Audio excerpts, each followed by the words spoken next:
There's no shame, there's no limit, there's no need.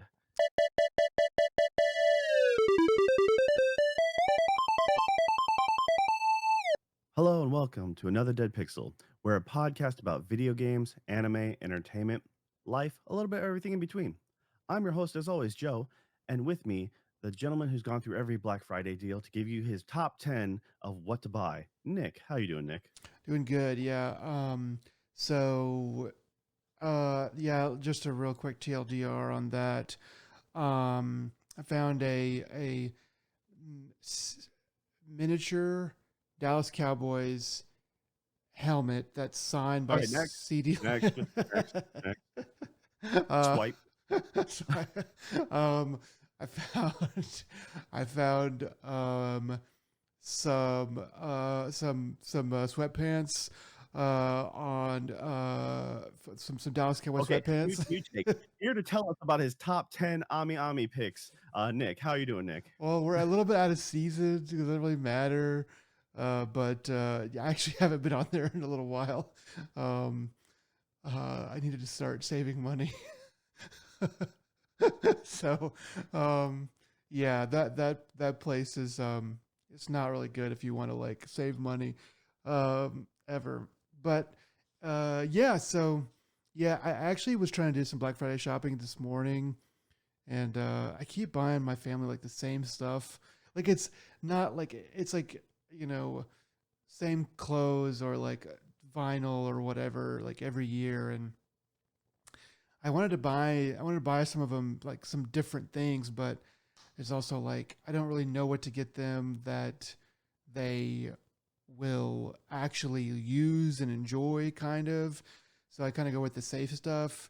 And there's also like price constraints because I have to buy for I don't know, at least like 6, 8 different people, So it's like you start spend more than like a couple bucks, on each of those people. And I mean like, $30 or $40 on each of those people. That kind of adds up to quite a bit. But it's really hard to get anything good for like less than 100. So it's just tough, man. Do you have any pointers, any tips on that, Joe? Uh, give up.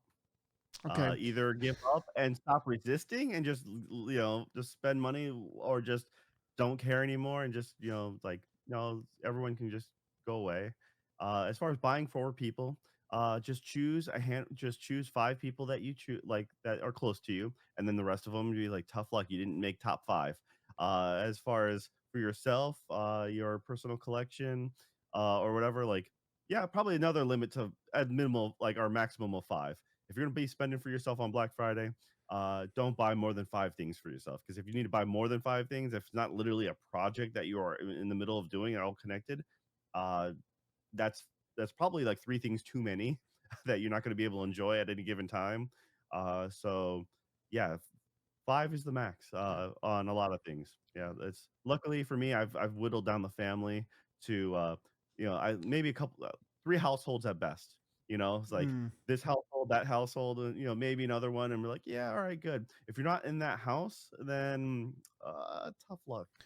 So Yeah, it's because you got to draw the line somewhere, and I think everybody understands. But yeah, speaking of football, both your team and my team did win on Thanksgiving. So food and football and both those things turned out well for us, I believe. yes, so as we as a person whose fam or who's like has family up north in Wisconsin, you do not have a choice of whether or not you want to be a Green Bay Packer fan. You're just indoctrinated like at birth. And therefore you pass that curse down to the next generation. And in order to get the next generation hyped, what I found was a good motivation is to every time Packers had scored, I gave my kids Halloween candy that we just happen to still have around. We just don't have it. At first it was, you know, yeah, touchdown, points, candy. And then it slowly went to points, candy, to just candy. Yeah. And I was just like, dang it, guys, you can keep the score a little bit lower, tighten up your defense, and just, maybe not score so high. I gotta not get my kids on this sugar high before turkey. Uh, but, hey, it worked out, showed some interest, and, I mean, the important part is when you have, is during Thanksgiving, uh, turkey is high up there, but the second thing is to watch, the Detroit Lions lose. That it doesn't matter, that is the tradition. Every year, you're guaranteed to have a good time watching them lose. Um, They do yeah, lose a lot on Thanksgiving. I think the Cowboys have played them a couple times and on Thanksgiving in my life that I can remember. And the there's it's weird. Like the Washington football team used to have a different name. Now the Commanders. You can whenever they play on Thanksgiving, you can pretty much always count on them to lose. And you can pretty much always count on the. I mean, even when the Cowboys are bad, they usually do win on Thanksgiving. Same with Green Bay. Like even when they're bad, I feel like Green Bay, when they play on Thanksgiving, they do tend to win quite a bit. But yeah, yeah. The candy thing, like one of these days when people start listening to this podcast, CPS is going to give you a call, and I'm going to be there. I'm going to be their lead witness. So yeah, I just want to let you know. dude, the fact that put it this way, we are Americans, and the fact that our it's now the end of November and we still have Halloween candy proves that we're good parents as far as the health aspect goes. Um, I know and the fact that I have to bribe my kids to watch sports, um, it's also un-American, but yeah. yeah, I mean, it's very much no, you should have been beating them into sports long beforehand. Um, uh, Okay, go ahead.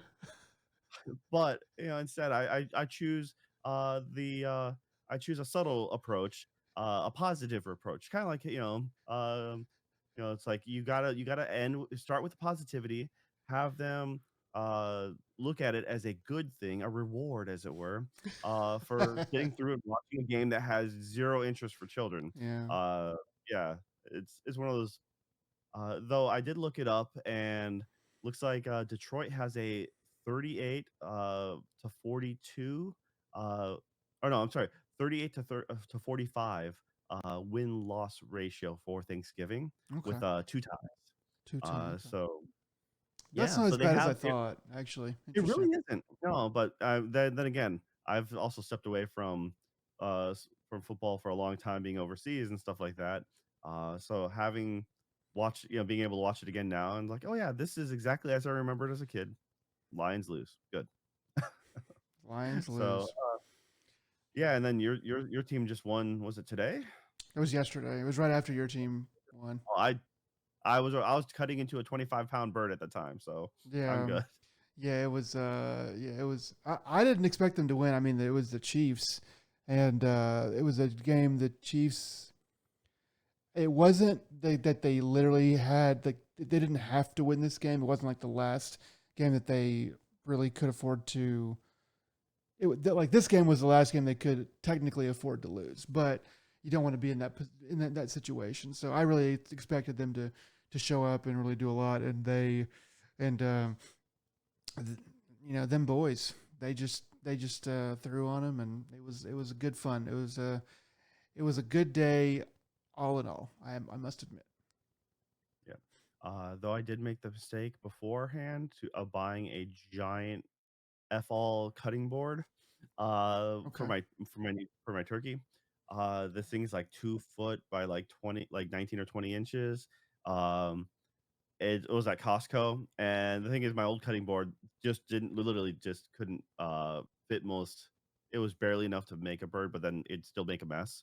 So I'm like, "Alright, I went ahead and bought this thing, not realizing that it doesn't fit on my counter, put it up sideways between my cabinets because my cabinets it just bumps into my cabinets. So okay. now I have to find a new home for this You giant have cutting to. board. It sounds like you have to wash it outside too. It sounds like a Dude, it doesn't fit in a normal sink, man. I'm trying to I realize I'm like, "Oh, man, I need one of those farmhouse sinks or whatever, where it's just one giant basin, you know. or Yeah. just take it to the bathtub." So I'm gonna let you in on a little bit of the deep lore of Nick here.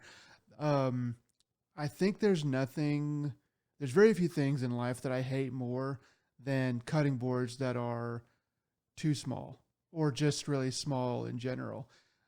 So I am completely behind your decision to buy a just ridiculously large cutting board. I have two cutting boards, um, and they're both pretty big. I mean, I can't do it on here, but like basically like the screen that you can see, with my head, that's pretty much the size of the cutting board as it would cover the whole screen. Um, so yeah, it's that's a thing that I can support for sure. Yeah, it's one of those, it was funny because it has the nice little groove for all the juices to go in, and then you flip the side, it's all flat, except for it has a nice elongated groove. I'm like, "Okay, cool, it's a channel, I guess?" And then I looked at the paper that came with it, I'm like, "Oh, wait, it's a groove for your device, tablet or cell phone, so it's literally built into the cutting board, and I'm like, "This is ridiculous." I mean, I guess it's a if you're gonna use a recipe that requires dry goods, like, just nothing but, like, a salad, There's but, like, nothing. That never happens. Like anytime. I mean, technically, yeah, you could, but like the chances of you going, oh, I'm gonna put a little chicken on this salad. I mean, I get it. It's like, okay, so you've got an old iPad, right? And that's what you use. You put a little plastic over the front of it or something, and then you just have the recipe up there, or it's pretty well enclosed. Like even iPads are pretty well enclosed. So as long as you don't literally drench it. But I mean, having it right on the cutting board, that's too much. I'm sorry, that's a bridge too far. You need to put it a little bit away, 2 feet away is not going to hurt anything. Literally having it on the cutting board is pretty silly. This cutting board is so darn big that it covers my entire stove, all 4 burners, so I can use that as a new prep station, or I could just cover one half of my sink, and still have it fully functional, which means that groove, if I just prop up one end with, like, a hot pad or something like that to create an angle, can just create a slide for anything into the secondary sink. But yeah, it is a massive cutting board that I'm like, I now have to find a place for this thing to live. And we were joking, my spouse and I were joking about like we should find anchors to like mount it to the wall, you know, I mean, something most like that. like at like Lowe's and Home Depot, they sell like tabletops, like tabletops. You should have just got one of those. That might have actually been a bit more efficient. That's the thing is our kitchen is um mid-level apartment size big. Like I've had apartments with bigger and I've had plenty of them smaller. But it's like this is too small for it's just big enough for our family, but at the same time it sucks because I like a big kitchen. Yeah, All me right. too. There's enough talk about holiday prep, but hey, this is this kickoff to uh what I told a coworker being like, "Hey, it's don't worry. It's cheat day for the next month and a half." Till New Year. That's just gonna just accept that. But yes, so this is my cutting board for the next this a seasonal cutting board. I'll bring it out for the fall season, and then I won't touch it again until I have the rare occasion where like, wait a minute, I have the thing I need, and I just have to fucking pull it from like the We closet. need to just Uh, chop a boar's head off or skin a deer on it. yes. So all right. We do talk about video games and entertainment from time to time. And let's see, Nick, you actually got to finish a game that's been on your list. So what'd you finish? Yeah, I just finished it just this morning. A little game called Clair Obscur Expedition 33. And so I had played about 15 hours of this game back pretty close to when it came out, like back in the summertime, um, or like late spring, something like that. But then bounced off of it. And kind of knew I needed to come back to it and stuff, but took me a lot longer than I thought. There was just kind of one game after another, and honestly, at the time I was like, "This is good," and I get it and stuff, but I wasn't like in the mood to play it. Is the best way I can put it. So real quick, this game is kind of as a summary. Is it is a it is made by a French studio, but it is sort of like a modern take on a JRPG. is, I think, fair to say. I think a lot of people would say that. And the storyline basically is about a. So I'm going to get some of these things wrong because like there's some of these things that like I don't really understand. So I am probably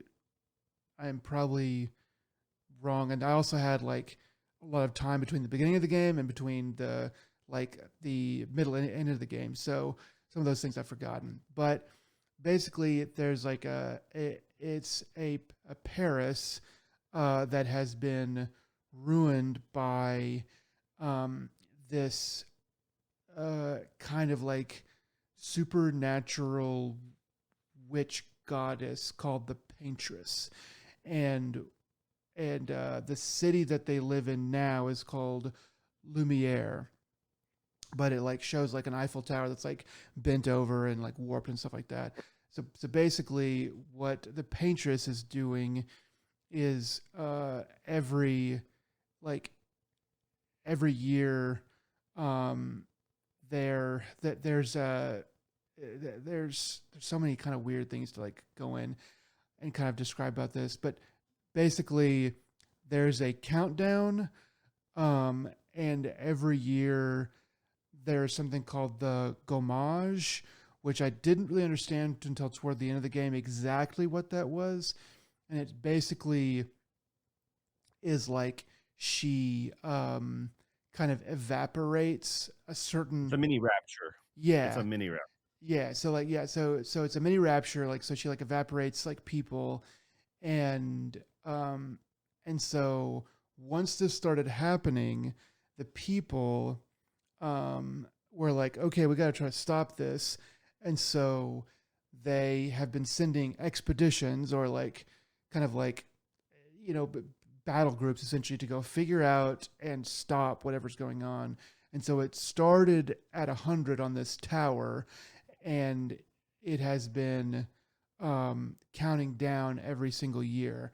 And so this year, and so they send a new expedition every year. And so the game starts with Expedition 33. So there's been, what, 66 or so previous expeditions that have gone out, and for one reason or another, no one really knows why, but for one reason or another, they have all failed. And yours is Expedition 33. And so that's a poor. The key takeaway is the number that indicates is anyone that age or old, like that age dies or is evaporated. As the number goes down, the max age limit of society also dwindles. So now it's like 33 is going to be the new new The age. oldest people on the planet or whatever is. Yeah, I forgot about that part actually. Yeah, so thank you for jumping in there. But yeah, so that's kind of a poor retelling of what is going on, but that's the long and short of it. um so yeah, so it's kind of getting into the gameplay. So, if you've played a JRPG, standard, old school, let's just say like Final Fantasy 7 style JRPG, turn based battle system, this game has that kind of battle system, but with everything that you pretty much everything that you do, there is a QTE that you have to do, and everything that is done to you requires a QTE. Um, so, so like when you make an attack, those are the simplest ones. Like those will just be it's like a little countdown, like a QTE, and it might be like you hit X, and then you might hit X like here, and then again half a second later, or like right in a row. But you have to like time it properly. And when it's yours, like when it's your attacking or whatever, it's always X as far as I can see. And then whenever you're being attacked, there's kind of different options. You can dodge on O, you can parry on R1, every once in a while you have to jump, and that is an X button as well. And then there's another one that I'll kind of leave out. That's kind of more toward the middle end of the game.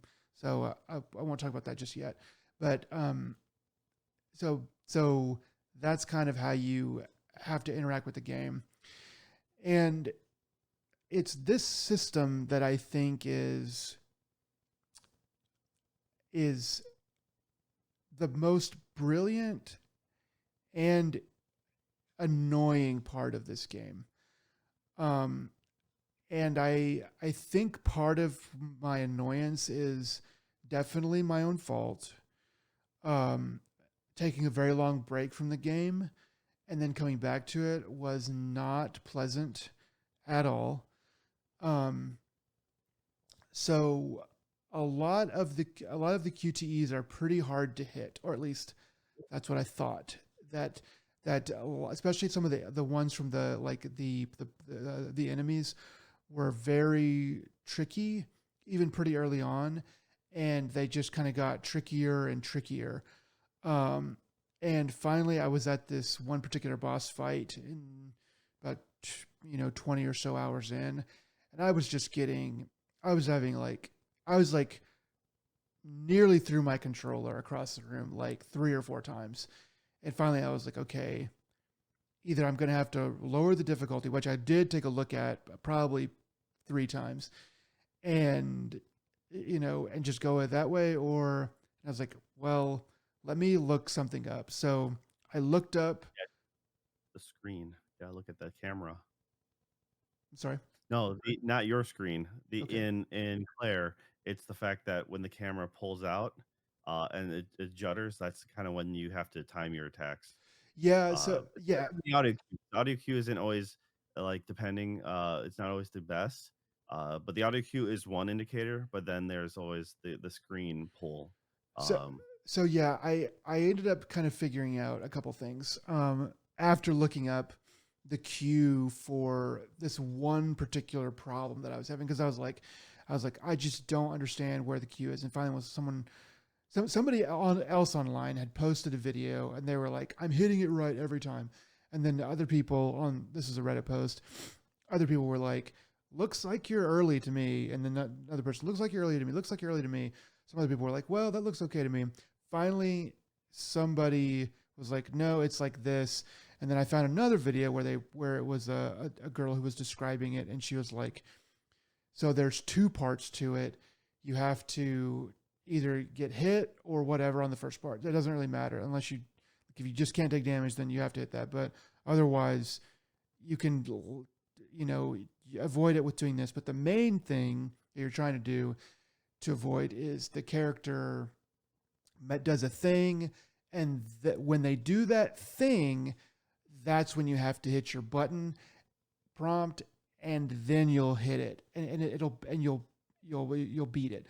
And so I saw that, started doing that, and I was like, okay, thank goodness. So how many get past that? And it was right around that time that I was like, okay, there's always, there's pretty much always a cue, either usually visual, sometimes audio, but sometimes it is just as far as I could tell, it's just a timing thing. Like there's one thing toward the end of the game where it does this like weird beam like in front of everybody, and it's like a beam, and it goes to like 0, and then it's like 1001, 1002, and then that's when you have to hit it. But you just have to bear like count, because it's like it's kind of a longer time. So kind of so that was a struggle. There's a lot of other ones that were a big struggle, and so this next part's on me a little bit. It was after that really tough boss. I mean, look it up, that I was like, okay. And so this was stupid on my part, but I had it on quality mode, and I needed to have it on performance mode. So in quality mode, it's like 30 FPS or like a variable FPS or whatever. Performance mode, it goes to 60. And I guess there's a pretty solid, seemingly pretty solid 60. There was a couple times where I definitely noticed like, okay, that's a definite jitter there. but the performance mode made everything night and day a lot better.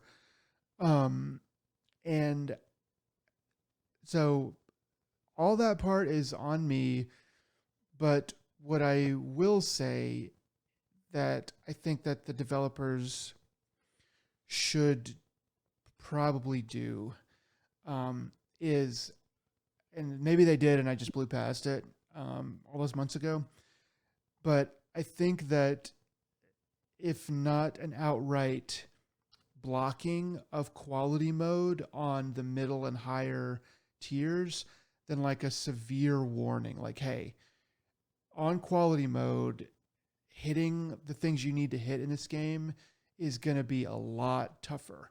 So if you're going to play anything except for the lowest difficulty, we either gate it to just be performance mode, or we put like a severe, like, hey, we're really serious here, like you should have this on performance mode kind of warning, something like that. That's like that is something that I would have appreciated as a player. um that being said, um I do think I kind of rushed through this game maybe a little bit more than um is kind of ideal. So How Long to Beat has this at like all styles at like 44 hours. Um, and I beat this game in like 35, 34 hours. After the 15-hour mark, I did pretty much beeline it to the end. So, so I kind of was like, I, I feel like as I was getting to more of the tougher bosses, I was like, I feel like I'm powerful enough. I just feel like I'm not hitting the QTEs and stuff right. And so I did work that out. Um, but I do think too that if I had, taken 2 or 3 more hours here, 2 or 3 more hours there, been a lot more powerful, I would have been able to kind of just steamroll um, the bosses. But I wouldn't have been hitting like barely any QTEs. Like it just seems like it would have like taken out a lot of the point of the game, to me. So anyway, so I'll kind of end my complaints there. That's kind of like the main part that I have to complain about. For the really good things about this game, um, I do think that the battle system is really brilliant. I think that take on JRPGs is pretty fantastic. I think that we could have had this 2 generations ago, and it would have been really great. So I'm kind of like slap the forehead, sort of like, how did anybody miss this? But it's here now, so that's good. I think the characters in this game are really really good. They are all very believable. There's there's not really anyone that's tropey. They all have like good motivations. They all they all like no one's annoying. Even characters that like kind of like non-human characters that probably should be annoying are still really endearing. So the writing in general in this game is really good as well. The story, the kind of concept, and sort of the way it breaks down is really good. Um, uh, Not a spoiler, uh, but I will say that I think it has a bit of a stumble at the end. There's some things at the end where I was like, okay, I'm not really sure how I completely feel about that, having just beaten it. I need to think about it for a little while, but there's some things that I squint my eye at a little bit. But you know, all in all, like the story itself throughout the whole game is pretty great.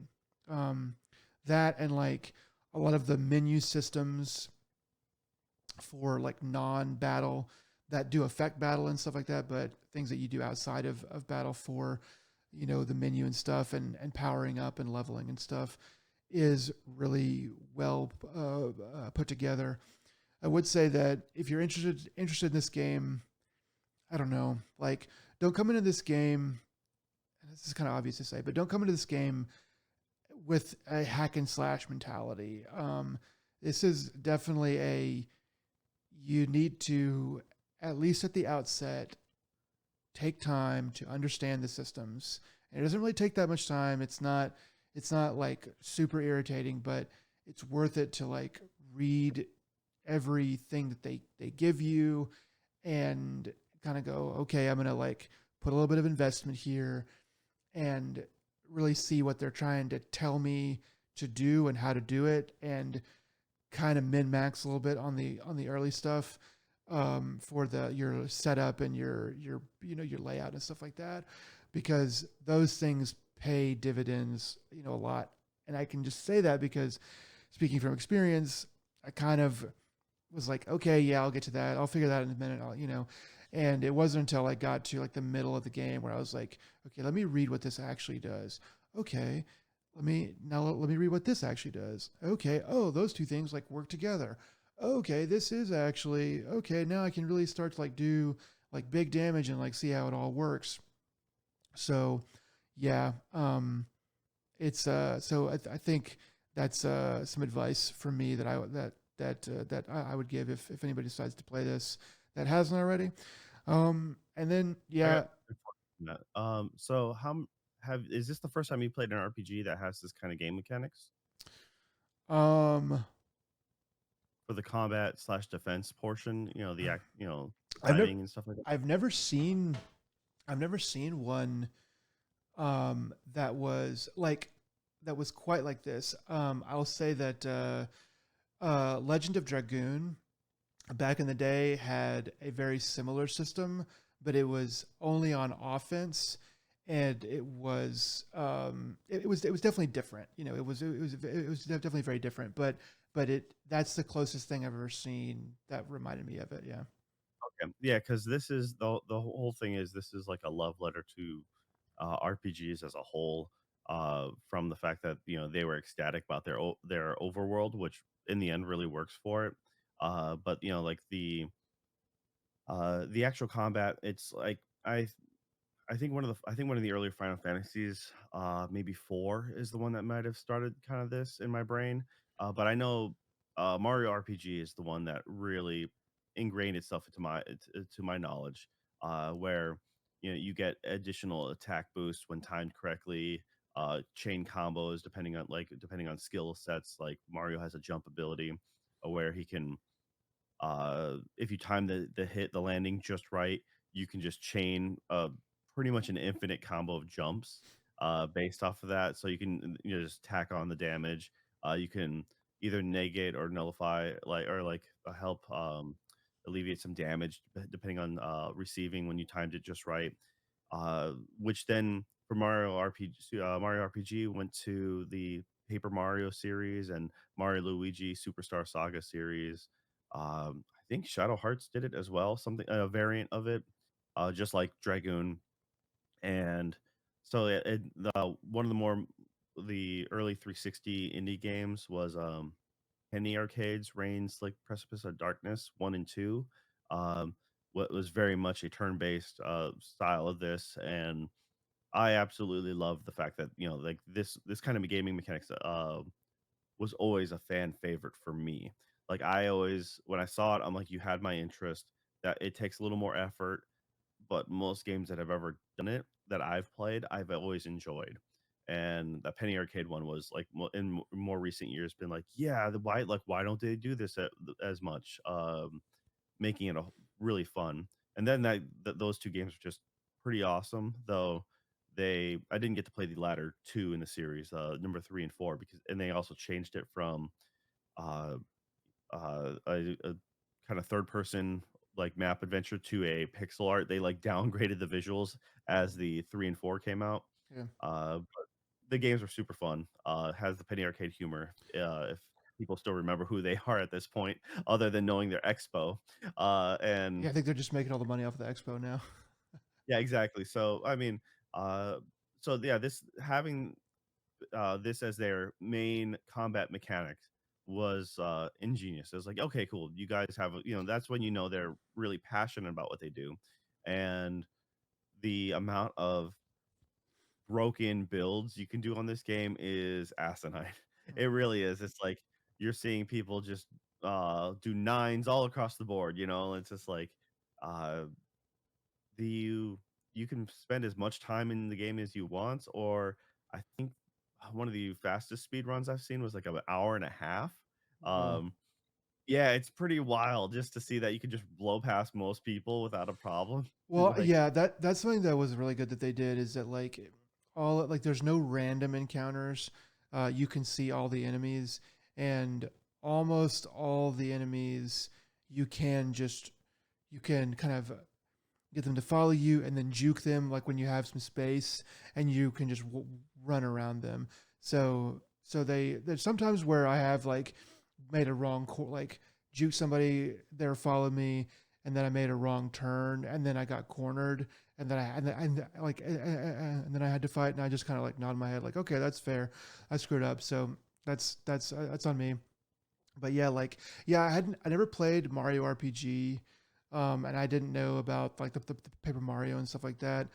Um, so and the Penny Arcade. I think that the that like all of the that I mean for a first playthrough for someone who's not like a gaming genius or whatever, that a lot of the QTEs and stuff are really well balanced. Like they are balanced on a knife's edge.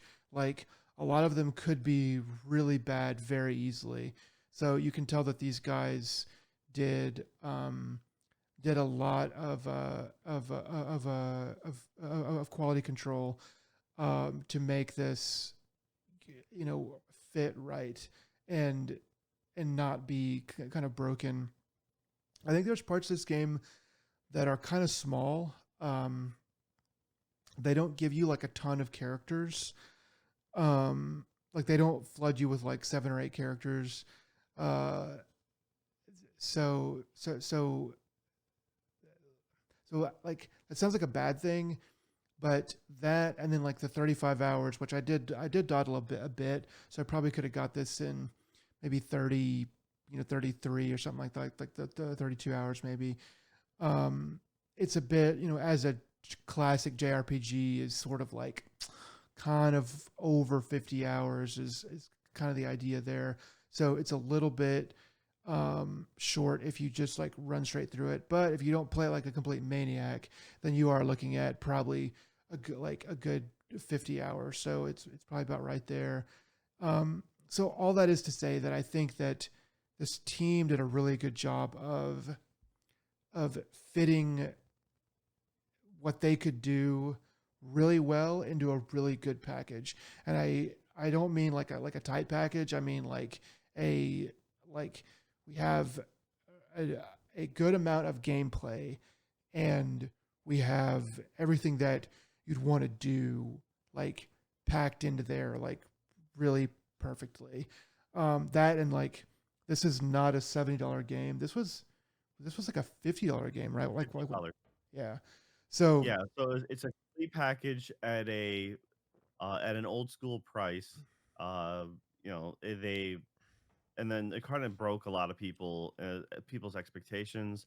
It was a Game Pass game that sold uh really well on Xbox or Microsoft platforms, and it was just like you could be playing this for with your subscription, but people were still buying it, and it's like one of the few times that a Game Pass game did really well despite being on Game Pass. yeah, So it's super weird because but I remember when we first saw this game be kind of talked about. I think I know for me, and I think for you too, we both kind of looked at this game like this might be really freaking good. I was very hesitant about it, but I was like, all of like my antenna, like my kind of games radar, sort of like this doesn't look like absolute trash kind of feelers where it's like this might be really good, but I was kind of like nah, let's see what happens. I remember us distinctly giving it crap for the fact that they were super excited about the overworld, which was like a very silly thing to be excited about.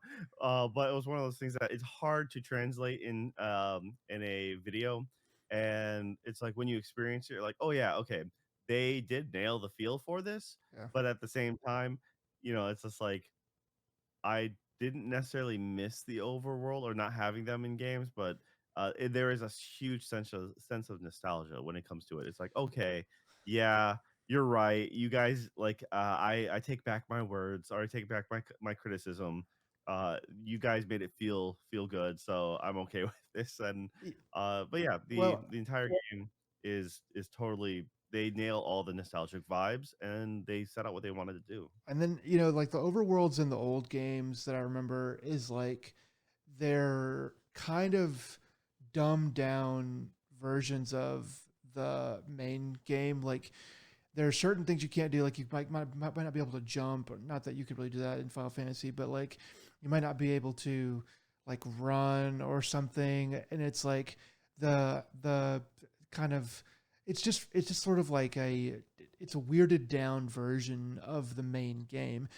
And the overworld in this is a little bit kind of weirded down, but they let you walk, they let you run, they let you kind of go around stuff, they let you see things but it's just sort of like all like you're on a like a like a pulled back map, and you're kind of this little character like running around on it. So yeah, just to read what you said, they just handle it correctly. Uh I so then a couple more things. Uh, I think that whatever this studio makes next is I think they're gonna have a lot of money. I think these guys are gonna have a lot of backing from somebody, if not themselves. Just themselves. I'm not really sure how independent they are, but they are going to be able to charge a king's ransom for development costs. Um, I don't know how much there is open for the story to continue in this, but there's definitely some things that you could probably do if you wanted to. So that's just a little bit about that. And then I didn't realize that that Andy Serkis is in this. Um, he doesn't have necessarily the biggest role, but whenever the credits rolled, I was like, "That's Andy Serkis." Okay. I thought I recognized that voice sort of, but I just thought it was it's just he plays a particular character, and he has a very distinctive, like gravelly, gravitas filled voice, and he's in it, and he does. I just thought whoever was playing that is doing a really good job. It turns out Sandy Circus is doing a really good job. And then the last thing I'll say that is sort of shining about this game is the music is pretty amazing. It's pretty fantastic. Um, Everything in it, all the music in it is at least good, and like very like, oh, I'm like listening to this, and like this is very very nice. And then it has kind of some standard, piano and violin and cello, orchestral music that you would expect from a JRPG. It has a lot more vocalization though than kind of a lot of JRPGs that I kind of remember growing up, which might just be kind of the the technology or whatever, the money that's kind of thrown at these games now is different.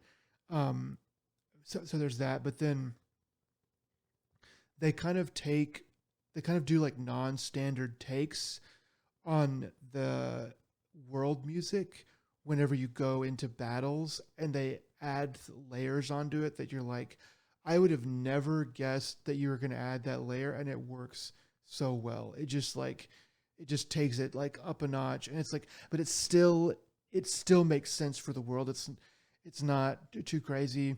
And then sometimes they do add like there was like a couple points, they pick and choose, but there's a couple points where they add like a little bit of extra synth, a little bit of extra bass into like a different, maybe you know kind of off the beaten path battle or a person you have to fight.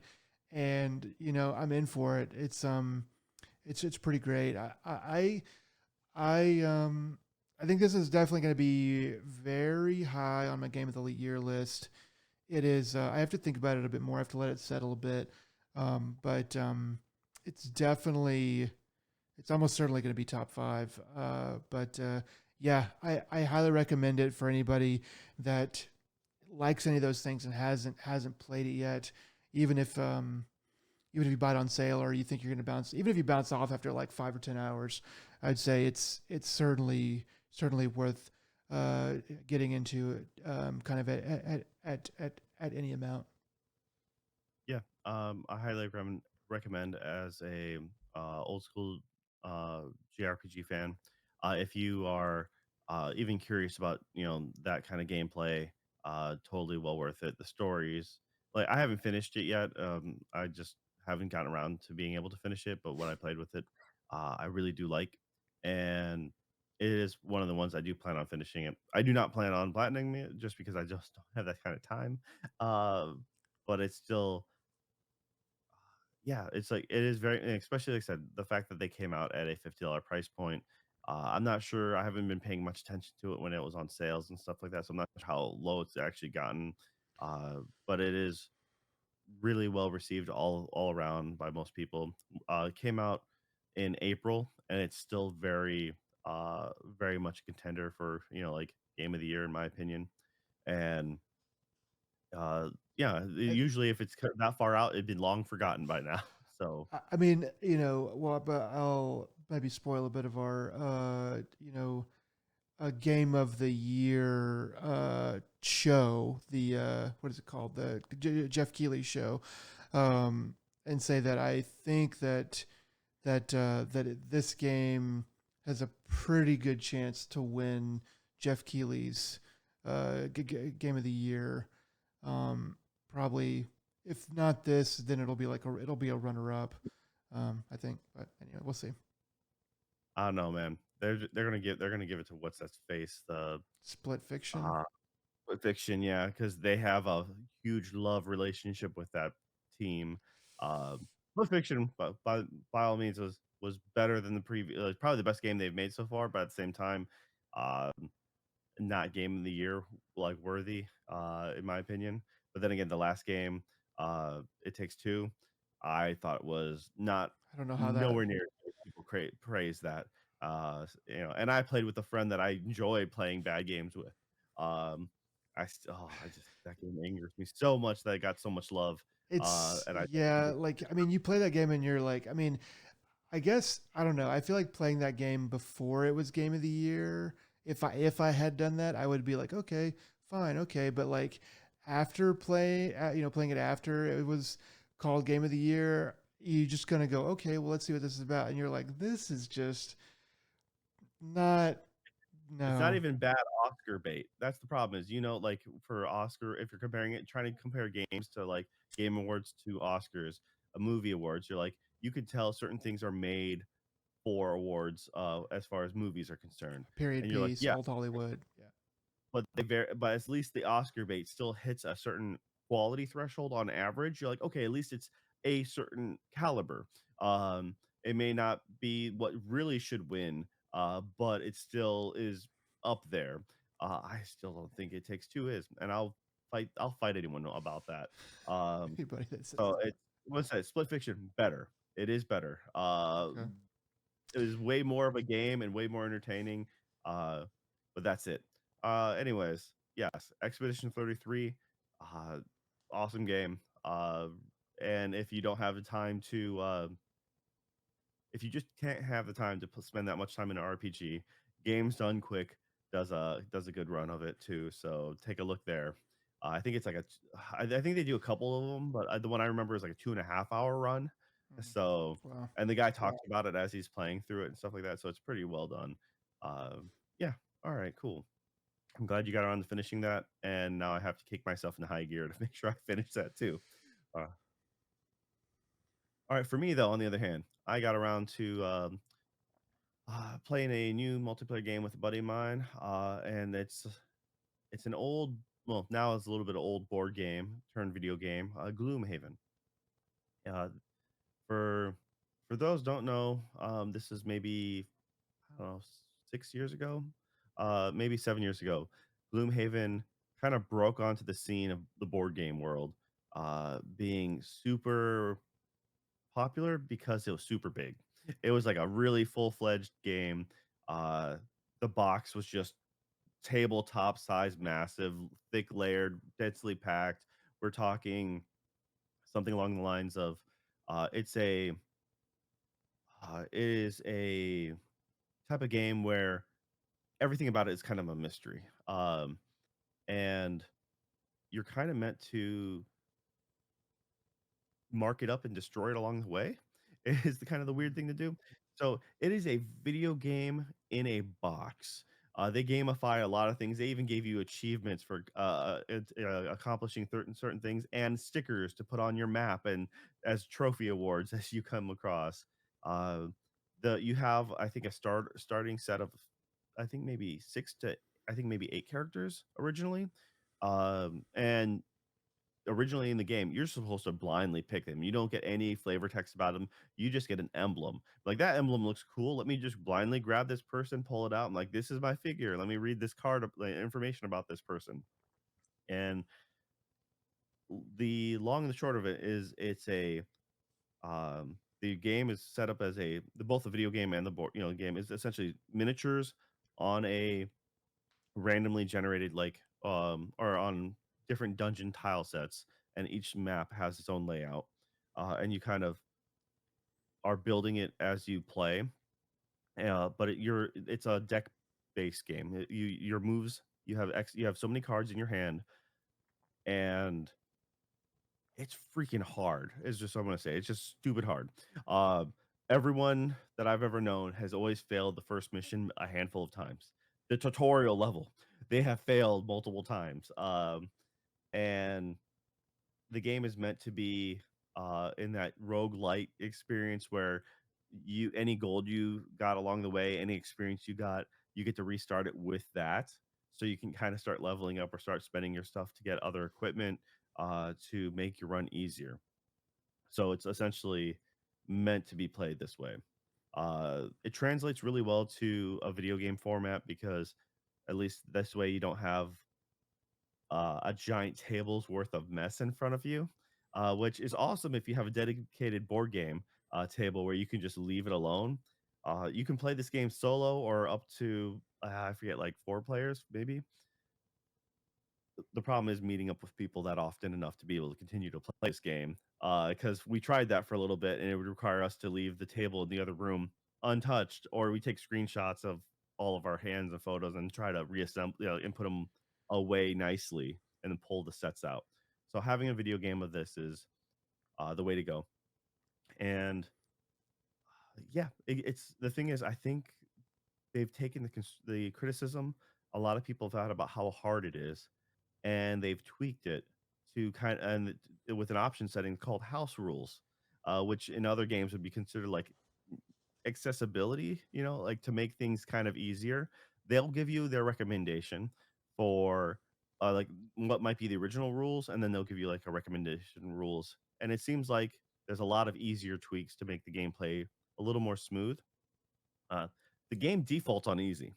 It has like very easy, normal, hard, and like 2 other extreme difficulties. So, uh, but it defaulted us on easy, and I'm like, you know what? Let's just go to normal. I actually backed out, reloaded tried making a whole new game, and just maybe I accidentally hit the thumbstick. I'm like, nope, it defaults us on easy. It doesn't say recommended, it doesn't say default. It's just on easy. I'm like, all right. But my buddy and I tried normal, and it had been years since I played this game. Um, Lord knows I can't have it with the physical board game around uh, with kids around here, and I just can't afford that kind of table space anymore either. So, uh, forgetting, how the game runs from through a normal level, you essentially, for one reason or another, you enter a dungeon space, and as you go into different rooms, there'll be enemies in the room. Your cards, you get to pull 2 cards from your deck. One card will have movement. It's always attack and movement. So worst case, if you're it might say like attack and attack, but there's side numbers on it. So the top one will still be a base attack of depending on your character. Like I forget, I was going with a brawler class of some sort. I can't remember his name now.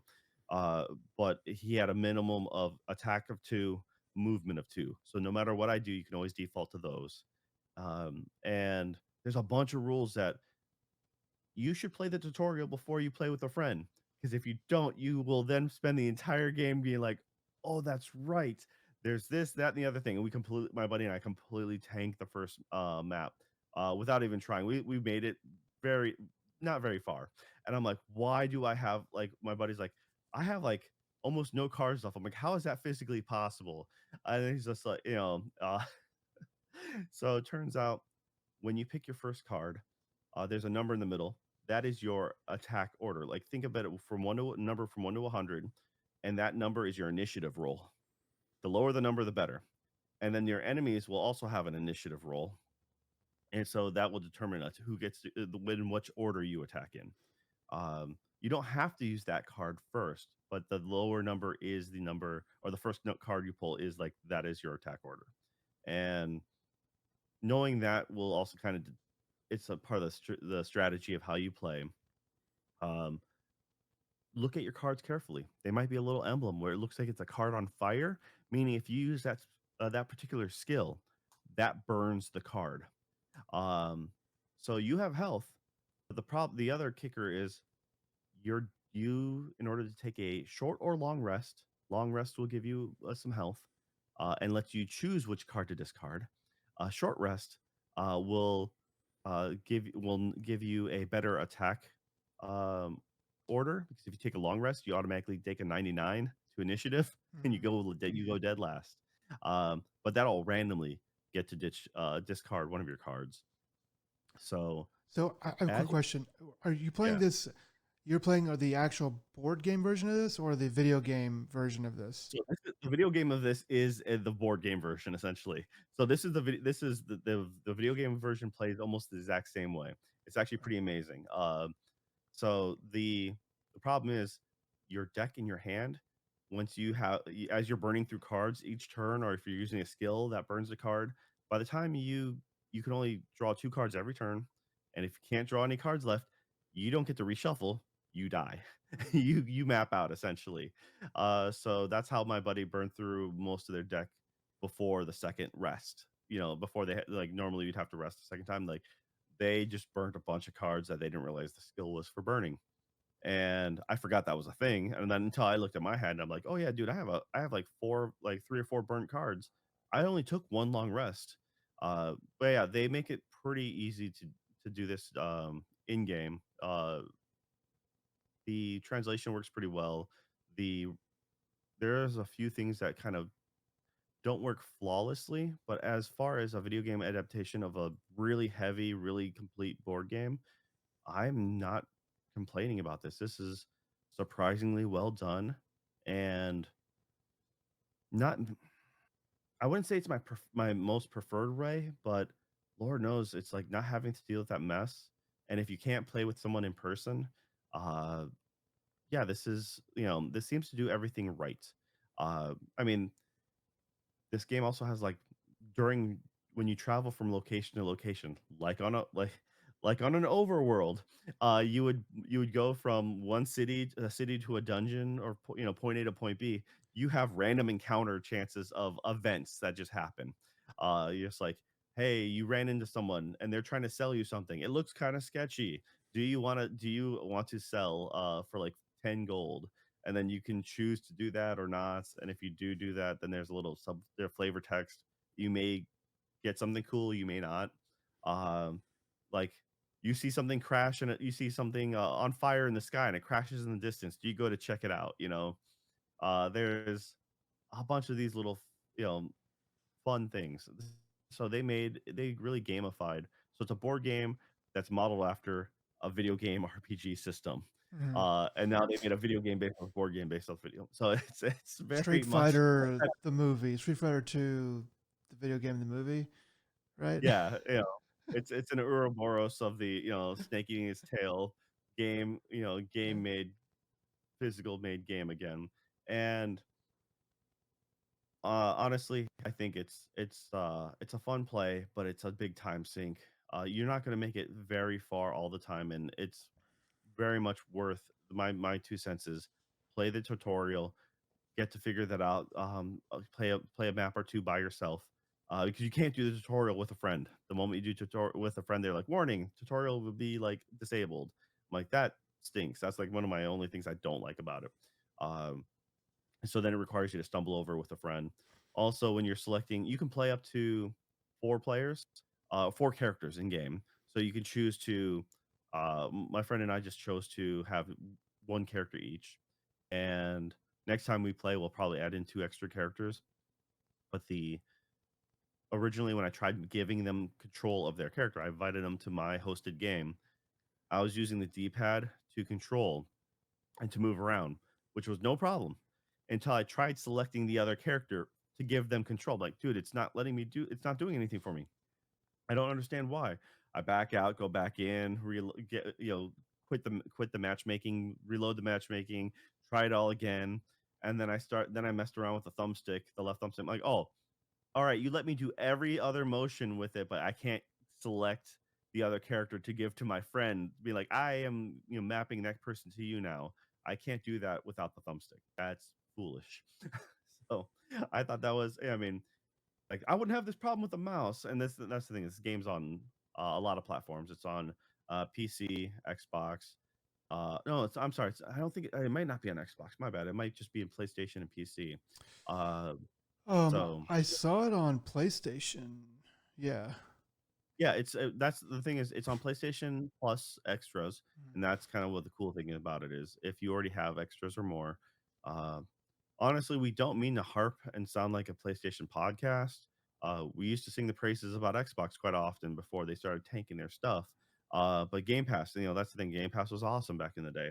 Um, it just happens that we happen to have PlayStation Plus and PC, so that's what we talk about the most right now.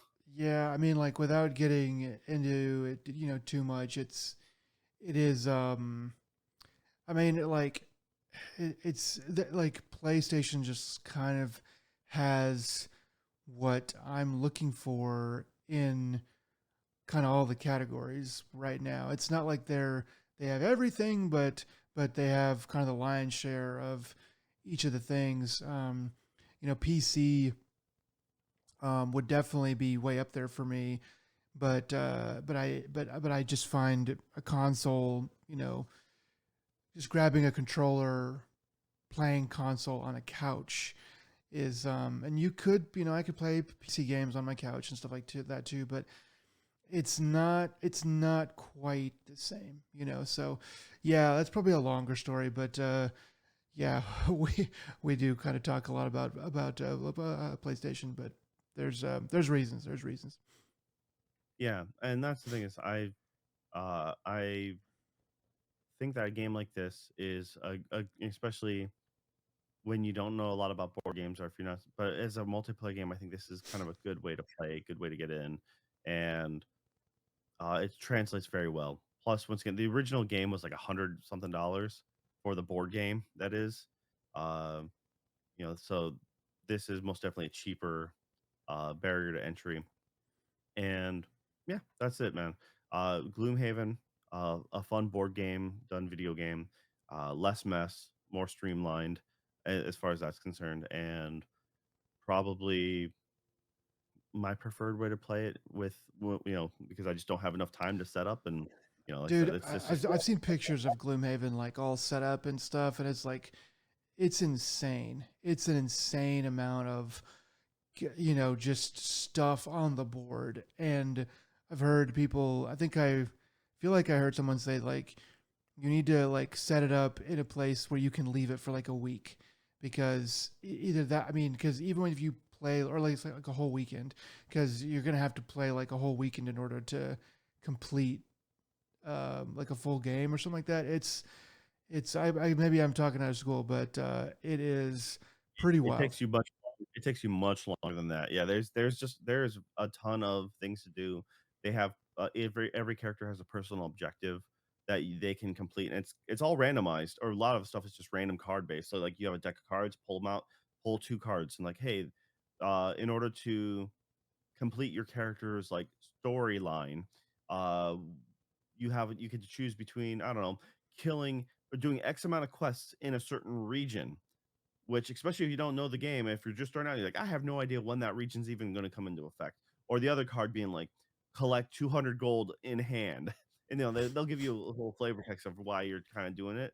But those are your like the actual goals. And then the moment you complete that, you can retire your mercenary and then read to grab a random, new character, as it were, Yeah. and play with them.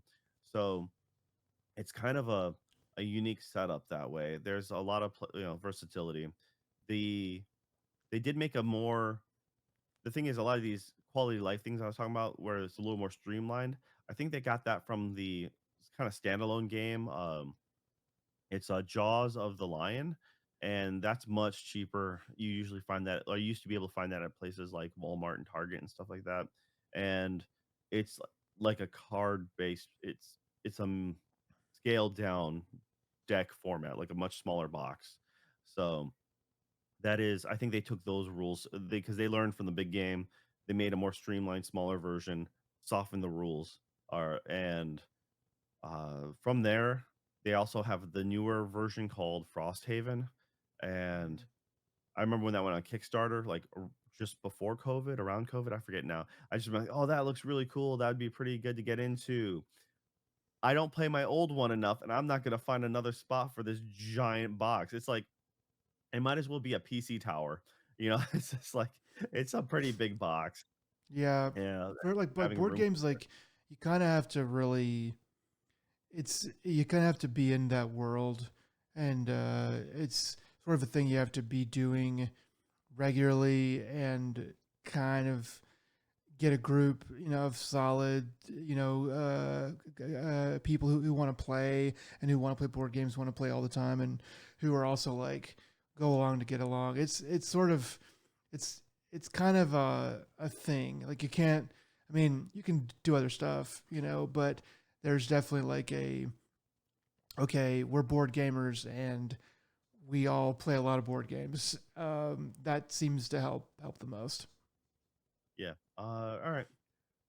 Let's see. Outside of that, uh, let's go to what we've been watching. So, Nick, lay down what you've been watching, man. Okay, so you had recommended to me, I guess it was a recommendation, um, Kingdom of Heaven, but not the theatrical release, um, which I know it wasn't 3 hours. I think it was like two and change or something like that. Um, but you had said that the theatrical release was like kind of butchered the movie and did a lot of weird, bad stuff, and so you There, were there's some weird cuts. There's a whole storyline where someone goes mad, and you don't really understand why they go mad. And I didn't realize that was a thing until I had only seen the director's cut. And a coworker of mine was like, yeah, I remember, I remember that, and they explained it to me. I'm like, "Oh, snap. How could they have gotten away with that?" Like, yeah, it makes no one of my coworkers was telling me about having seen the theatrical version, and they had seen both, and they told me that that one character, like, yeah, for out of nowhere, she's just fine one scene, and then the next time you see her, she's off her rocker. She's just, and you have no idea why. I'm like, dude, I can't believe they took out that major scene. That's not a small scene to take away. And they're like, yeah, but they did for some reason. But yeah yeah, so yeah Kingdom so of Heaven, yeah, so Ridley Scott.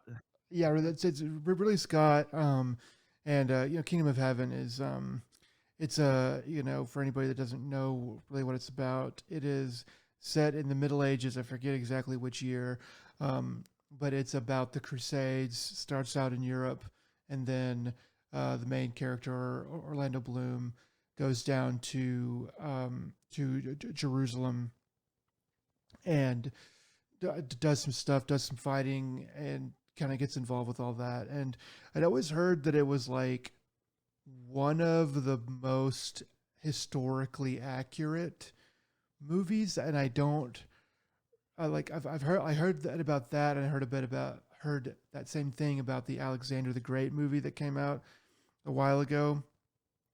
Um, Kingdom of Heaven, though, I think is sort of like it's like the best.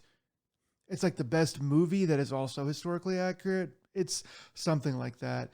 So that had kind of always piqued my interest a little bit, but I had never wanted to delve into it. It came out in 2005, and at that time, I was not really. I was a bit busy to be watching movies that were that kind of epic and long and stuff, and so Don't lie, you were watching Peter Jackson's King Kong director's cut, back to back. It there are was extenuating circumstances to that accusation, but so I had always kind of wanted to watch it, but had never made time. And then you kind of recommended it, so I went and watched it, and it is it is really good. I think that it's aged better than it probably was considered to be good at the time. Um, I think that yeah, there's some characters that they apparently cut out large swaths of their time, and it really cuts out like the point of a lot of the movie. Um, I think that I think that I think that Orlando Bloom did okay in this movie, but I think that from this movie you can kind of see why he never really broke through as like a, let's say, Ryan Gosling level leading man. Um, I think that he's a bit stiff, and he's a bit he doesn't have a lot of what is it called, presence, that a lot of other kind of big time actors have. They do put a lot of really great people around him, and like Liam Neeson is great, and then um, the love interest in the full director's cut version is really great, and then I forget the other guy's name. That's sort of a he's sort of a he's one of Liam Neeson's uh, characters, kind of friends or fellow knights or whatever, that also follows Orlando Bloom down to Jerusalem. He's really great, and then just there's a handful of other actors. There's some Arabic actors that are pretty amazing in it as well. So yeah, so yeah, just kind of watching it, I was like, yeah, Orlando Bloom. I feel like that was like his one big, well, maybe his biggest shot at like sort of next level stardom, and I don't think it quite took, but he's definitely fair in it. It's not like he like ruins or anything like that. But yeah, it's also kind of interesting to watch this movie because it's a bit from a bygone era, like 2005. Movies had already started to switch away and to go very heavy into CG and kind of ruin movies with just too much CG. And this movie has a lot of practical effects. It's I couldn't say exactly how much, but most of it, there wasn't anything that sticks out in my mind as being like, oh, that was definitely CG there or here. And then the way it's shot is also very filmy, movie theater type of movie, rather than like, it comes up a lot here, but like Netflix type of movie, which did start to manifest more. So kind of watching it, it was like a breath of fresh air, being like, dang, okay, this movie actually has some contrast to it. And this movie has some subtext and some like things that like only adults will understand. And for that, I was like, wow, we've really come a long way from these kind of movies, and it gave me a bit of nostalgia. I was definitely like, wow, this is I really wish that they would kind of go swing for the fences with movies like this again. But yeah, all in all, I found it to be quite good, and I really enjoyed it. So thank you for the recommendation. Yeah, I'm glad to. And now, yeah, for most people, especially modern audiences, I feel like this is not a movie for them. It's just we've grown out of this kind of style, like you mentioned. Yeah. It's because the standard film uh, was 2 hours and 24 minutes. The director's cut was 3 hours, just over 3 hours, like 3 hours and 9 minutes. Mhm. Um, and then they had a slightly longer one where it has an intermission.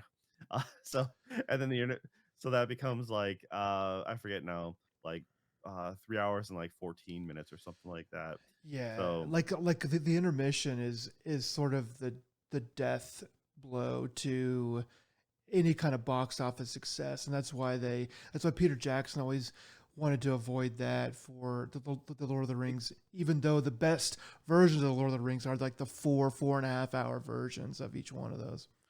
yeah, the Lord of the Rings is just a little different, but like in an extent sense that some of the old classics that had the intermission. You're talking, you're looking at like, so if you're a fan of old classic, like the epic tales, and that's what this kind of harkens back to, like the Lawrence of Arabia or Gone with the Wind or something like that, but more towards Lawrence of Arabia because it's the epic battle and the concept of this. Um, it really fits that motif. It does it really well. I agree with you that Orlando Bloom, like he wasn't the maybe the best casting for the lead. Um, but they did have a lot of good people around him. Liam Neeson, but also was that David Thewlis, I the guy who think played um, Lupin in Harry that's Potter. that's what I was trying to think of. Yes, thank you. Yeah, so I like generally love anything he's in. The they show the epic scale of battle. Um, you know they bring in the trebuchets, which there's always a people love the crap out of trebuchets. There's a whole But no, it was Reddit thread to trebuchets. Yeah. yes, and it's once again, if you want a kind of like a swath, like just a giant epic tale of in fighting where it's not like fantastical and like magic and sorcery, then this is really it. Um, and it's like it was Ridley Scott at honestly one of the better roles that they've done, in my personal opinion. Now the thing is, once again, most people can't stand the length. Can't like they just there's no way you can sit and watch that all. And I hear you. Uh, it's like The Watchmen. For example, the Oh director's cut man, for yeah. that. That's a hard one to watch, but at the same time, it's the most complete and the better version. Uh, but it is a big ask. Um, I think maybe nowadays there might be an actual way to have this as a comeback because theaters have started catering towards the food and the more comfortable luxury seating. Because if you're sitting in the old school back in '05, Hmm. sitting in those type of seats for that long would not have been great. Yeah. Uh, and That's a you really know, good point because like yeah, like you go to like an Alamo Draft House or whatever type of food serving place, and yeah, I mean you really could, you know, enjoy this movie. Um, you could enjoy the first half of this movie, and then you could have an intermission or whatever, and let people get like actually get some more. You know, that's probably what I would do is I'd probably get like snacks to start, and then at the midpoint get actual food and stuff like that. And yeah, that would be pretty awesome, especially for a movie like this where it's just kind of going on and on. If you're not quite so inclined to enjoy a really long movie, you could break it up with a lot of extra stuff. So yeah. also like Clair Expedition 33, we talked about before. The soundtrack to this was amazing, in my opinion. Oh yeah. It was like I absolutely loved the musical score that went along with Kingdom of Heaven. And I'm not a big Orlando Bloom fan at all. In fact, I really don't care about any of his other So, movies. so yeah, Just I'm not I was a trying to fan. be gentle because I wasn't sure how much you liked Orlando Bloom or whatever. So I'll kind of revise like maybe a little bit of my earlier statements. Like I thought he was actually, I mean, he's passable, but he is just like just very stilted. He just kind of reads the lines and sort of says them at the same tone. I am going to Jerusalem. I am going back to Europe. Just sort of the exact same. Okay, don't say it any quieter or louder or whatever. But it's I unfortunately like, and in a movie like this, you want a more bombastic lead character. Unlike, like, you don't unlike something like The Matrix, where Keanu Reeves' stiltedness works because that's the surrogate for the audience member to pretend like, because with the storyline being like, "Oh, we could all be plugged in and we wouldn't even know." So technically, I could be like him and I could be doing all this cool stuff like kung fu and stuff, and that's great. Or Lord of the Rings. Lord of the Rings, like Frodo is the most boring person ever, but that's okay because you know he is the everyman, right? He is the everyday person, just thrown into the events and just walking. And his superpower is he doesn't get corrupted very easily.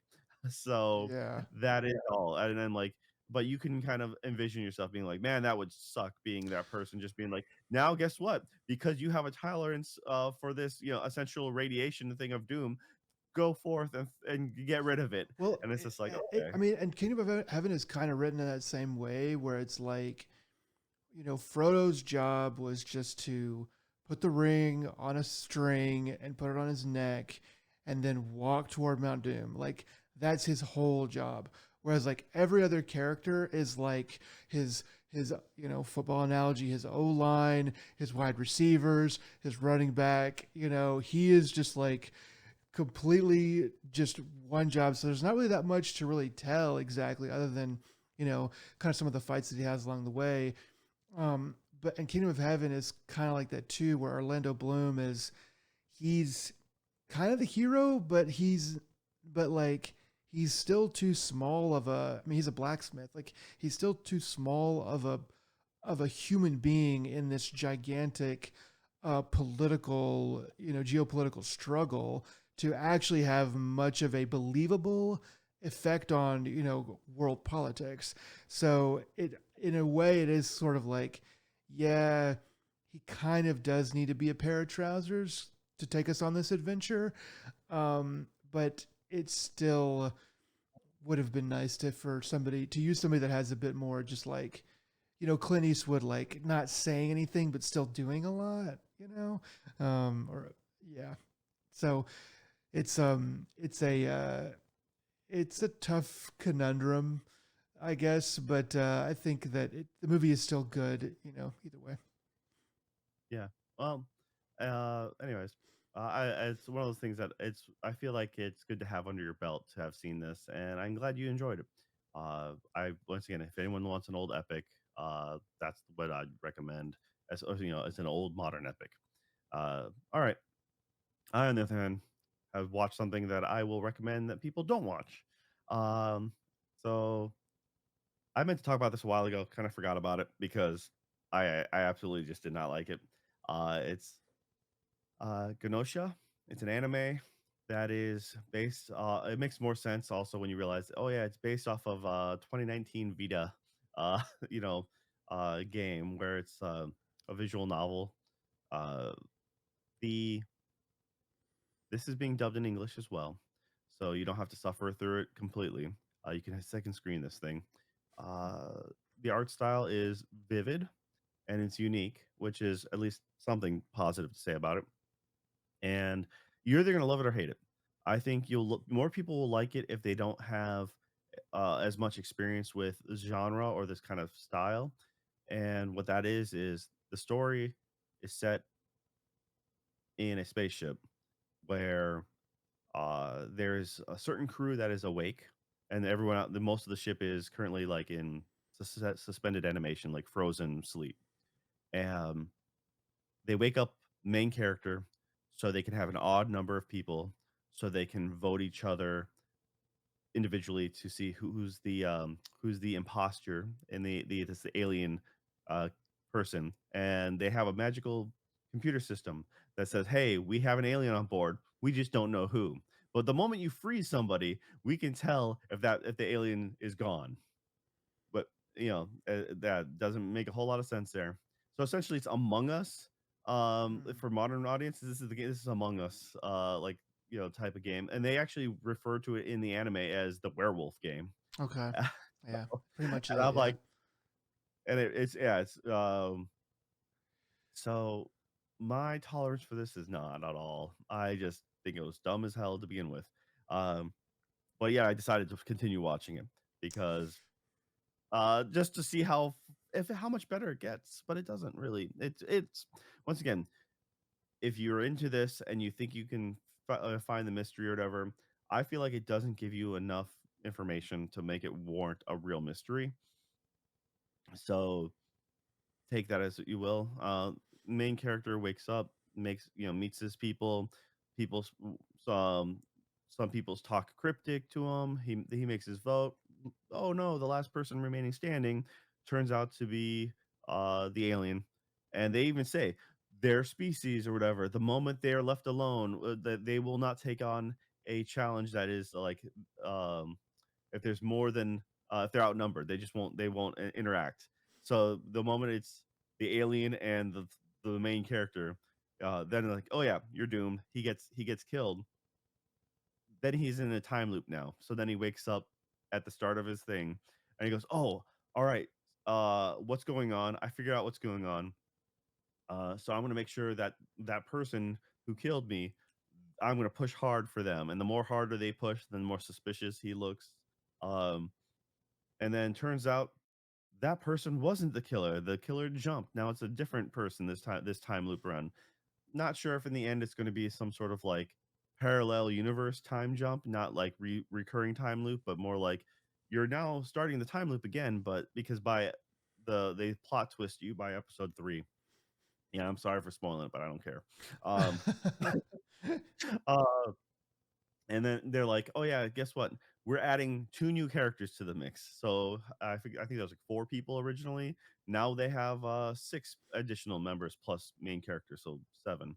Um, and, 1 is legitimately just a gray alien, like, everyone looks human, and then you meet this gray alien, and they're like, "Okay," and now because there's a larger number, like the party game, there's now 2 killers, you know? Mm, Uh, okay. so, yeah, I feel like it's like a bad Agatha Christie novel where they're like, and the killer is, and they pull the rug out from under you you thought you had the information, but they're like, we withheld this information from you, and only the third party knew about this. So therefore, you were wrong, audience member. You could not, no matter how hard you tried, you would never figure out the killer because you just didn't have this BS information that we didn't give you. Um, and that's my problem is I like a good if you're going to give me a good mystery, a good thing to follow, make it solvable, give me the proper clues, make me go, "Oh, I'm an idiot for missing that," or "You know what? I didn't think about that." Like just but no, it's unfortunately It sounds like it because I did notice that it was a game, and it sounds like it might have been an okay game, because it's based on a game pretty much. And I think like the aesthetic with the game and kind of going through that looks like it might have kind of kept you more interested or whatever. This as an anime, I haven't seen it. I did watch the trailer a bit, so I do know kind of what you're talking about a little bit. And it seems like the art style is interesting, but the the premise seems, yeah, kind of like if you've seen one of these, you've kind of seen them all, and this one looks like it might follow that formula maybe a little bit too I closely. couldn't remember if you saw all the original Hunger Game movies, but if you have, then I'd say this is right up your alley. That's kind of my mentality. Is like if you enjoyed the Hunger Game movies as a set, then I'm like, good for you. Then you'll probably enjoy this.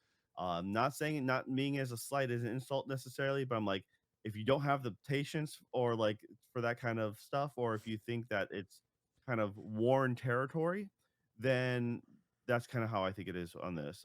But as a visual novel, I can see, I think that might work as well because like if they did the Nonary games, which were on DS and Vita and stuff like that. Um, so if you had those as an anime, it would also translate a little more rough. But also, I have a harder time watching people anime where characters act crazy or psychotic, or just in general Japanese acting, kind of like what is that? The Alice one, Alice in Borderland, Mhm. where they in the first season they just had uh psycho lunatic guy at the Paradise Hotel just because he's crazy and he's unhinged and oh my goodness, he isn't he a scary guy because he's just not he's just it's very weak. It's just like have you not yeah, it's like we're gonna take one person from the movie The Warriors and be like, now put them in a normal society, and oh my goodness, they're just so scary. I'm like, no, it's not. Yeah, like a lot of um, Japanese acting crazy doesn't have like a root, doesn't have like a point to it, like or rather a beginning to it, whereas a lot of Western ideas of like why someone goes crazy is like they were normal and then this is kind of what made them crazy. Whereas I think a lot of anime and stuff sort of skip over that. Like, well, here's the crazy guy that we need in order to do the thing Yeah, that we need with the plot. it's essentially the Joker dilemma. Either you make a Joker who is toned down and kind of meh, or if you can make these complete psychopathic Joker. But now imagine if you made that person, but you didn't know he was the Joker. You just made another person who was just Joker level mental, but like without any explanation, and you just like he's just in here. He's a threat because he obviously he's a bad guy. So you have with when you put on the Joker makeup and the name, and you're like, okay, I know he's the bad guy. I kind of know enough about him to know that he's an adversary. But when it's just out of nowhere, it's just in a world where it's like, yeah, he's just unhinged, and that's scary, right? And it's just like, once again, it depends on how much media you've consumed. Um, the less media you consume or less experience, like, or if you're not tired of that kind of character, then then yeah, great. That it's more impactful. But if you are bored of that type of thing or just jaded like myself, then you'll be like, okay, not impressed. So once again, this is a it looks good. The quality is animation is actually pretty well for what it's worth. And yeah, at first I was just like, oh, okay, cool. You're in a spaceship, so you got the whole I can't escape, but Mm. you're telling me this computer system can only tell when alien entity is frozen. It's like essentially it's like because they even kind of hint at it, like, oh yeah, the we're gonna freeze you, and there's a high probability of them dying. Well, what about everyone else you froze already? Like, are they Mm. considered just dead? So I guess the system is just an all or nothing computer system where it's like, yep, it's either there's no alien or there is an alien, but we somehow can't Yeah. segment we can't give you to a different room. We can't make it like so. Hey, can you just move people to a different room and say, hey, what room is or hey, one at a time. You go into the other far side of the ship, and then when you get there, give us a call, and the computer will determine, hey, main group, did the alien leave? No, okay, rotate person. Um, it's it's not a very good version of the thing, the movie, Yeah. thing That, is when you see the thing, well, I should say the remake, John Carpenter's thing, because his was the remake, then there was a third, a newer oh movie, but wow. Okay. yeah, so John Carpenter's The Thing, the classic, is an actual remake, which most people don't know.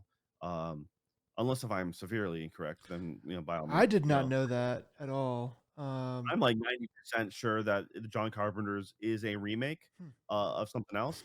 But anyways, that so John Carpenter's Thing is amazing because it kind of does the whole thing, but this whole bit, but way better. And an enemy is disguised amongst you, can't trust anyone, high tension until the very end. It's just like I'm pretty sure it so. was like a book or something first, if that's what you mean. But do you think it was like a movie and then John Carpenter's? I'm pretty sure it was an older movie first, Oh, okay. before. So John Carpenter's was a remake of a movie beforehand. Well, we should Um, probably fact check that at some point. But for now, I'll I'll do that just when you're talking else. for now, I'll just believe you wholesale. But All right. yeah, okay. So all right, that's enough about that. Once again, it's it's a 50-50 coin toss whether you enjoy it or not. I personally just don't enjoy Gnosia. And if it sounds like it's something up your alley and you enjoy it, well, bless your heart and good for you. Hey, Uh, if you like it, that's fine. That's fine. all right, well, let's get to the news. So what do you got for us? Okay, not too much this week. Nothing major, unless I mean I haven't really been paying super close attention to it, with it being Thanksgiving week. But I imagine that means that there's not a whole lot that's really going to be going on anyway.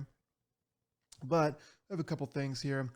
First up, it's going to be a little bit near and dear to our hearts.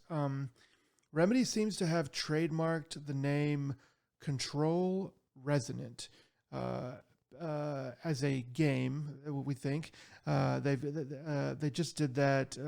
We're leading up to the Game Awards, so people think that this game Control Resonant might be announced there at the Game Awards, and I think that sounds about right for the timeline.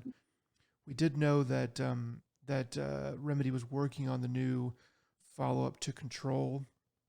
This sounds very much like a video game name, um, and so it sounds very plausible to me.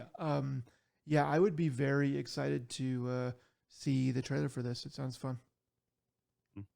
Also, yes. So John Carpenter's A Thing is a remake. Okay, It's proven a true. 1982's The Thing is a remake from a 1951 film, The Thing from Another World. And the original was the 1938 novella, uh, Who Goes There? Okay. So, yep, that's the lineage of that. I never saw the remake they did from there. All right, back to Control. Yeah, we're always super stoked about anything Remedy does that's not uh, a FBC Firebreak. yeah, that's not a live service Yeah. bit. So, super excited to get any information that we can. Yeah, fingers crossed, right? Yeah. Yeah. So, yeah, that, I mean, it does sound like the cat's a bit out of the bag, unless they're kind of, they already did one or something and no one noticed. And they're doing this one to make people think it's one thing when it's going to be another. I don't know. But I would imagine that game's going to be coming out soon. And I think the Game Awards is a really great place to announce it. After that, it might be a little bit in no man's land as far as announcements go. So we'll see. Next up, the indie horror game called Horses, as of this recording at least, will not be sold on Steam. Um, GOG, Epic, Itch.io, and or itch.io, and the Humble Store will be selling it. The release date is December 2nd. So I read a little bit about this because it seems like it was a bit of an ongoing thing. And apparently, in order to create a store page at all, this developer had to submit something to Steam, and this was back in 2023. And Steam reviewed the game at that time, and sometime between then and now, they decided that they did not want the game on the store. And I think that they decided back then that they didn't want the game on the store. And there was more stuff, like the developer made some changes and then asked them to like reconsider it, and they still decide that they don't want it on the store. And they're kind of vague about it. Um, I think because they don't want to maybe expose themselves legally, Steam that is. But what I can tell is that the reason that they are denying, initially, that the reason that they denied selling this on the store or banning it, um, is because they said that they don't want anything that involves uh, like I'll just say, to censor myself, like adult situations with a minor, um, and it's because they seem to think that was involved in this game somehow. So the the developer has said that all of the characters in the game are over 20 years old, and that I think that they think that Steam is looking at like an older version of this game, and all of these other stores are perfectly seem to be perfectly willing to put it on their store. GOG said that they're kind of using this a bit of as a punching bag on Steam. They're saying that we don't censor any developers or something along those lines. So I think that it might be a thing where Steam is a little bit behind the curve on the changes here, um, or something maybe has been miscommunicated somehow.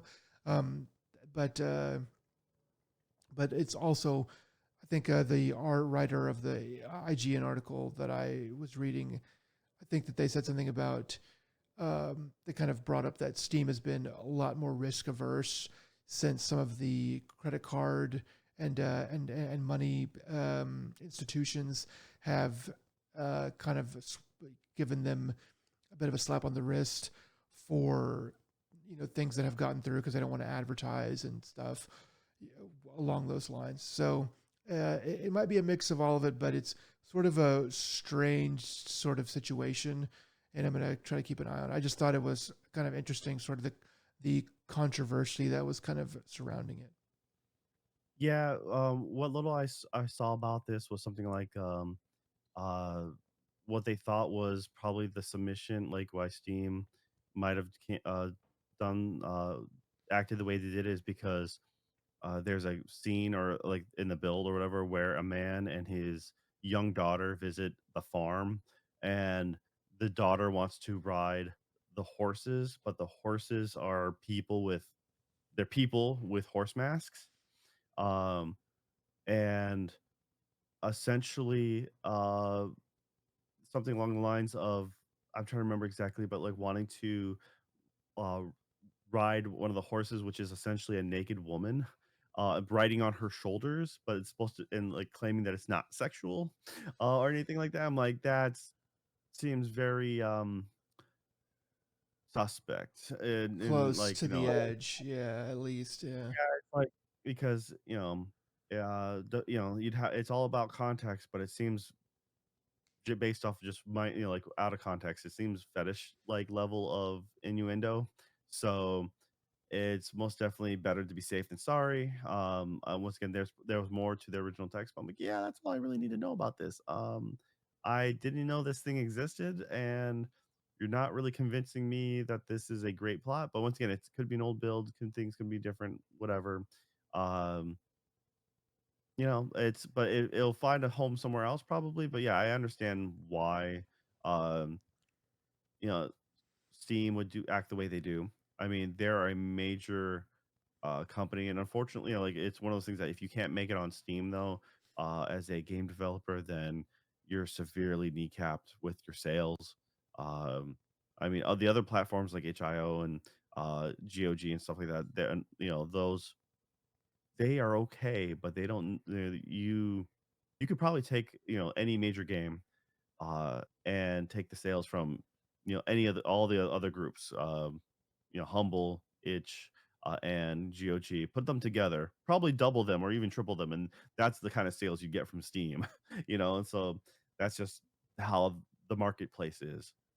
So uh, we'll see. Like, I'm curious to Yeah. see if this plays out any differently. I'm curious to see if there's any new information about this, but at the same time, it's just like it just seems like really weird concept. So. Yeah, it does seem like a weird concept, but it is indie horror, so it might be something that the developer on first pass was like, I'm gonna put this in the game, and then kind of the way that it like looks optically is sort of like, sometimes it's like sometimes some people are just so innocent that they don't see things that way. Um, so it might be a case of that, But Well, yeah, I think I think with it's a really good way of being super disturbing is what it'd be. Be like, you look at something weird and be like, "This is really messed up," like, and it's one of those, like, it makes you unfeel like, I think it's the goal is to make you the horror that makes you feel uncomfortable just even being around, Mhm, and I think that's kind of the idea that they were going for maybe, maybe. um, but also at the same time, uh like indie art films, if you're gonna push that envelope, just be prepared not to get major theater time, you know? Mhm. That's kind of the way I feel like, it's like if you're gonna push this as your objective slash art, then it will find an audience, I guess. But if you're trying to do mainstream, then maybe you should color within the lines a little bit better. It's kind of a give and take. I mean, yeah, like if you want to make money, you have to make some compromises to your art. That's pretty much pretty much foregone conclusion. But yeah, so I'm gonna see. I'm gonna try to keep track of this if I remember. No promises, but see where it ends up. I'm sure after December 2nd it comes out, and if everybody else has it, then there will probably be a lot of probably be some kind of article like, yeah, it's fine, bro. But it remains to be seen. Okay, next up, according to Phil Spencer, Game Pass cloud hours are up 45% compared to last year. I think that's on consoles or something like that. And then there's like it's up 21% on like some other type of platform or whatever. Um, and so yeah, so seems like on the one hand, it seems like Game Pass is doing okay. The article that I was reading this on was quick to point out that we don't have any baseline to go off of because Xbox doesn't publish like solid numbers. They kind of just publish sort of vague numbers like this. But if it's true, um, then I think it's a good sign for Xbox. If it's not like a messed with number or like a very cherry picked number somehow, then maybe it's a good thing. And I think that I think in general that it is good for us to have multiple um, players, no pun intended, players in this video game industry. It really will be it really would be a bad thing if Xbox were to kind of go away completely. So I am glad that Game Pass, at least they seem to think, is doing well. So yeah, Joe, what do you think about that? Well, considering the fact that we just had some technical difficulties, I'm saying, yeah, you're not totally. you're not supposed to say that out loud. You're supposed to. But I was gonna be able to edit around it in post, but now Guess now, what? You work your editing magic, and then gosh, talk about okay. use that Grok AI that you love so much. I'm gonna Okay, have to think about it. but yeah, as far as Game Pass, I don't know. There's more people on the platform all the time. There's more, and the question is like there's a lot of variables, but compared to last year, well, like how many more consoles were sold? How many, you know, Mhm. uh, I'm curious what were they considering for what length of period? Is it a monthly? Because like this last couple months, you had the new, especially if you include just the end of the year, you had a lot of hard hitting games, uh, Call of Duty, and of the like. So like yeah, that would make more sense that especially right now they would have a spike in Well, it was like this time. So big video game time is now, right? This time compared to last year, this time, and the numbers there. That's sort of what I mean. This is clearly a like cherry pick number that Phil Spencer is putting out there to help sales and help boost his team. And I get that. So it was not a whole lot that we can tell from it really, but I think that was what they were going for. yeah, I mean they're like yeah 45% more in our PC department, like, Yeah, or whatever, like on Xbox Series S, or there's 45% more on the Xbox ROG, yeah. like consider the fact that it didn't exist last year. So yeah, or other than the dev kits or something that were out. So, I'm curious to know more. I don't trust the numbers, but at the same time, uh, I want it to succeed. I want it to do better, and hopefully it might. But right now everything's getting more expensive. It's harder for to have a hobby of games, and it's really it's a tough pill to swallow when everyone else is increasing prices across the board. All the teams Yeah. from Switch upping game cartridge prices to first party ones anyways. PlayStation also increasing console prices. Xbox just not knowing its head from its ass. So it's we'll see. Maybe next year will be better. That's what we always say, and the world keeps on burning. So, all right. What else do you got? So this might be your chance to fully kill Avatar completely. So James Cameron has said that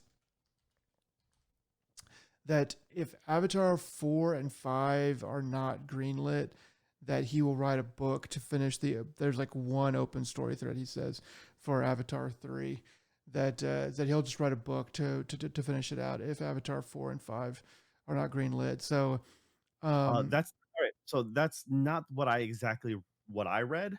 What I read was the fact that they said if the third one, Fire and Ash, uh, if the third film does not make enough profit, um, that's what they meant by as greenlit. If it doesn't make enough profit, James Cameron will walk away from the franchise, writing a book to resolve what I remember clearly was the single remaining open story thread. mhm. So, which really stuck to me because I'm like, you got to be freaking kidding me. You're like, so by the time you're telling me by the time the third book or the third movie ends, there's only going to be a single story thread. I call BS because there's always going to be a bunch of story threads that aren't going to be covered. But if there's only one single story thread, it's going to take you two more movies to finish that one thread. Well, so what I also read is that he's saying that this movie kind of that yeah, basically this movie kind of closes up a lot of stuff, and that it is sort of it's just closing kind of the main storyline that has already been there. I guess I haven't seen the movie, so can't tell you exactly what that is. I could kind of guess at it. And I remember hearing the last time one of these movies came out that that the story of Jake and Neytiri is is basically done. That like one that Avatar 1 was like their kind of big thing. Avatar 2 kind of introduces the kids. Avatar 3 is going to have a lot of them in it, but is going to kind of be like passing the torch over to the kids, and that 4 and 5 are going to be like basically all the kids, I think. So I mean, I could be getting all that wrong or whatever, but that's sort of what I remember from like the last I really heard about it. So it kind of makes sense. I sort of feel like this is a weird thing to be talking about just before the movie comes out.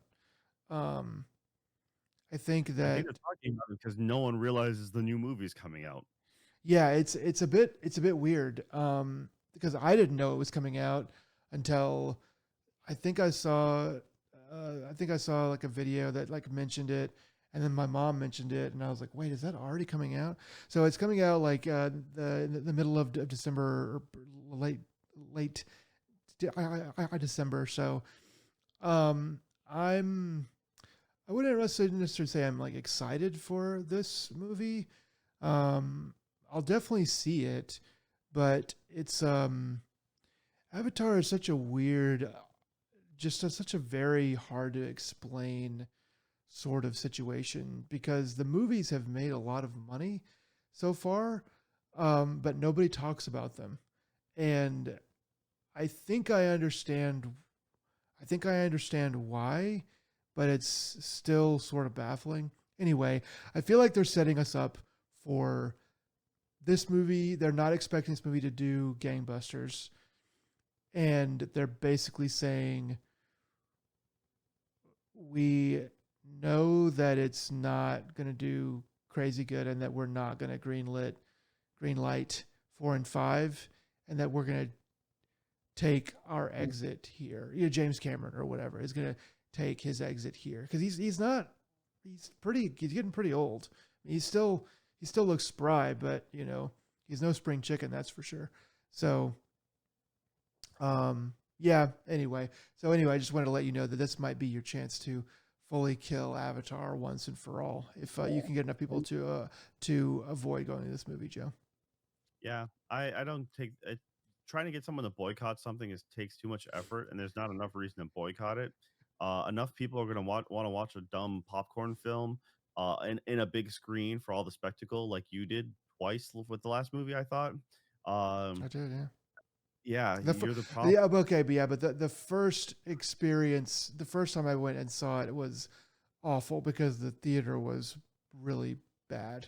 So yeah, I needed to go back and see it again. I can't. I still can't believe you did that. I don't care. It's I don't care how bad if the experience is that bad. You walk out, and get you get yourself a refund. But no, I have zero passion for the Avatar series from the initial get go. I You've always understood. hated them. Yeah, I never thought they were good. I it was literally it was a boring version of Pocahontas. Dances with Wolves or Pocahontas or whatever you want, and unfortunately had Sam Worthington who uh, looks like a good leading actor. Unfortunately, does not provide, and history has shown us that. But Yeah, unfortunately, he's already contracted. James Cameron took so darn long between one and two. Um, Everyone who learned Navi after the first film completely forgot it by the second film. It's been what 16 years since for this trilogy to come out. Like the original one was like '09 yeah. or 2010 or something, 15, 16 years. Uh, that is ridiculous for a trilogy. Really though, the time between 1 and 2 is egregious. The time between 2 and 3 is Yeah. pretty reasonable. We've been doing this podcast, so it is reasonable. But once again, there was no reason to take that long. There was not a new paradigm shift. What shifted was the fact that 3D kind of died. Like Avatar one birthed the 3D craze, more or less, and made people buy 3D TVs and uh, I, you I, know I think stupid that stuff. I think that it's a confluence of events because 3D didn't really pop the way that they prayed that it would, and we kind of all knew that really was not going to happen. But it didn't really work out the way that they wanted it to, and then and then uh, it was it that there's the blue people. It's sort of silly. There's not like the humans are the actual humans are the bad guys. There's a lot of problems with that. I think that kind of leads into why the series isn't really talked about because there's not like a lot of fan latching onto this series that kind of keeps it going. But I think and the other thing is that James Cameron, after the first movie, he was like, screw you guys, I'm going to the bottom of the ocean. And it's like, well, don't you have like a franchise? He's like, no, I want to make this documentary. And it's like, well, hang on a second, because if you were around and paying attention at the time, after Avatar came out, the first one, Hollywood hated James Cameron, and they'd kind of always hated James Cameron, but they really let it be known that they completely hated James Cameron.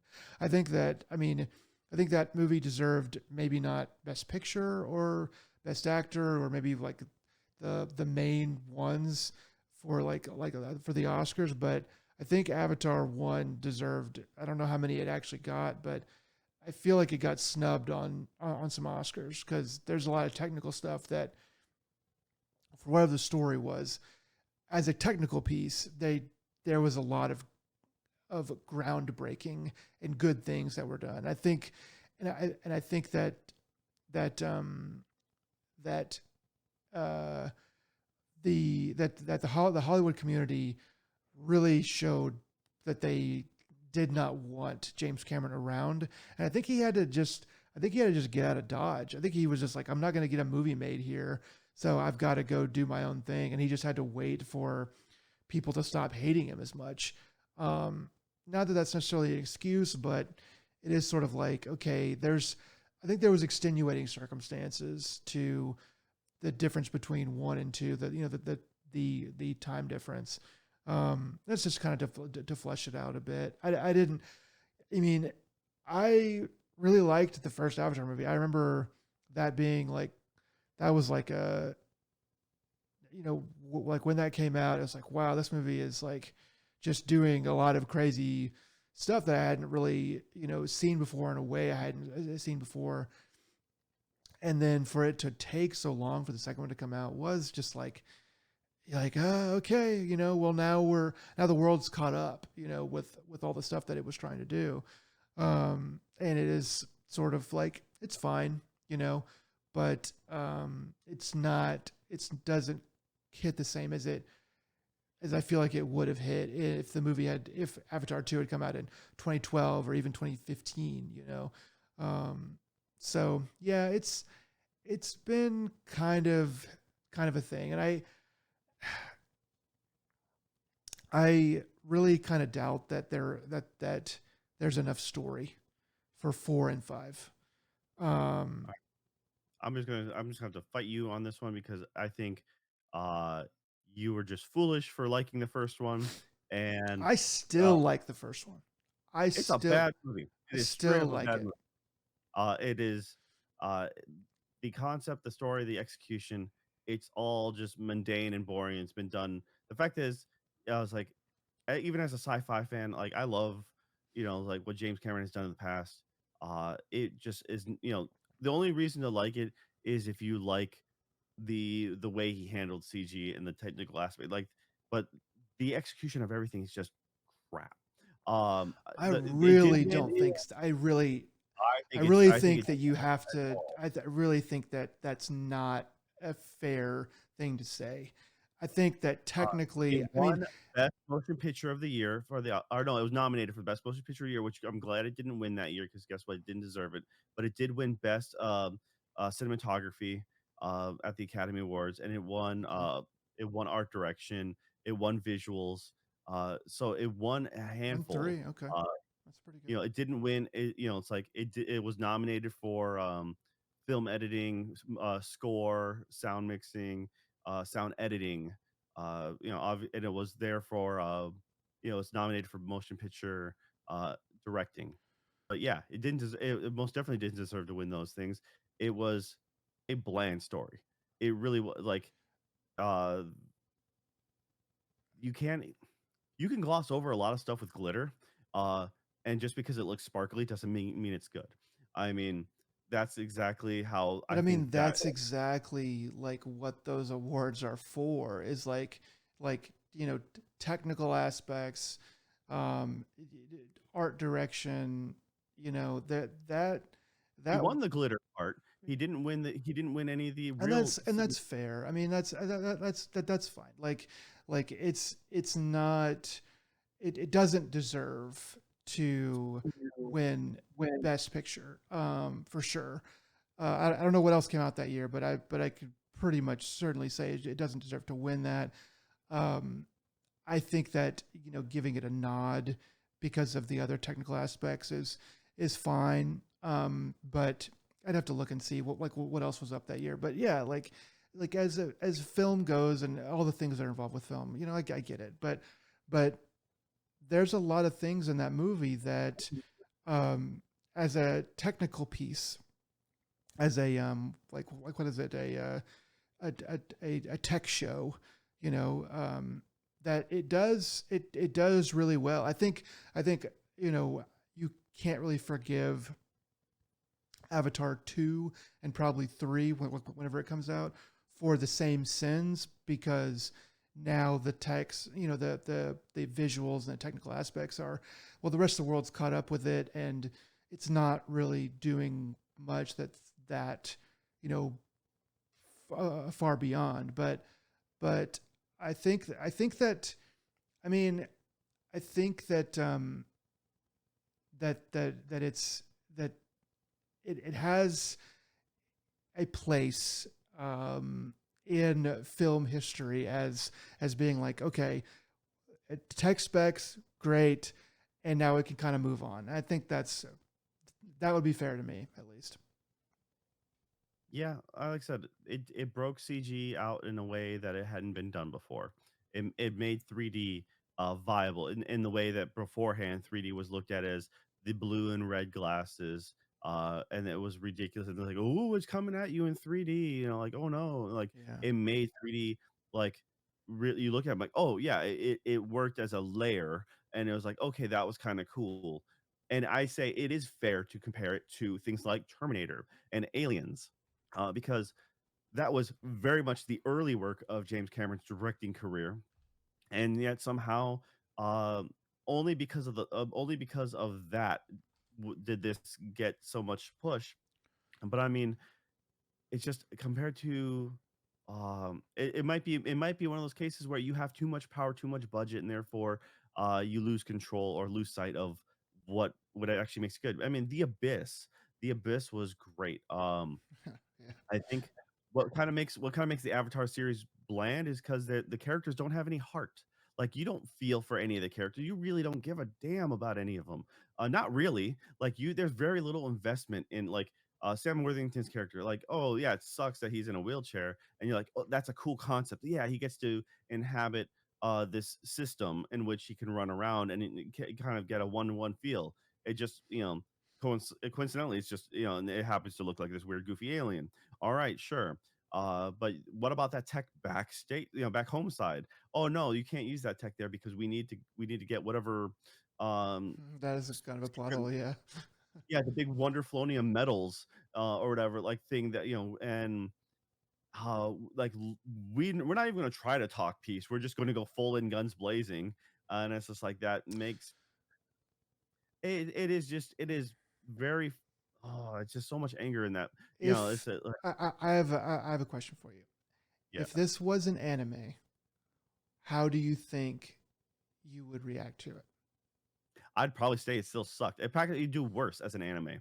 It would do worse as an anime because what makes Avatar the only acceptable things about Avatar being the quality of the CG, especially at the time. If the anime came out at that time in life, at the same time, but just the Avatar film never existed. It was just an animated movie or something Yeah, like that. just purely, Yeah, yeah. yeah, it would be worse because, like, the only things that it did good were the visual effects. And yes, yeah, Cameron's always been great about that, and that's the one thing he nailed.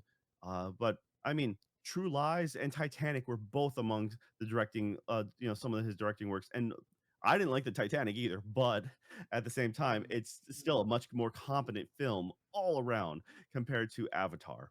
Um, so it's really hard to say that Avatar is actually a good film as far as a movie. Like, if you want visual spectacle, oh, I get to see cool gunships, explosions, a bombastic fight scene on a huge screen in this new thing called 3D, and that movie experience, then that is there. But it is nothing more than a cheap popcorn film, and that is all there is to it.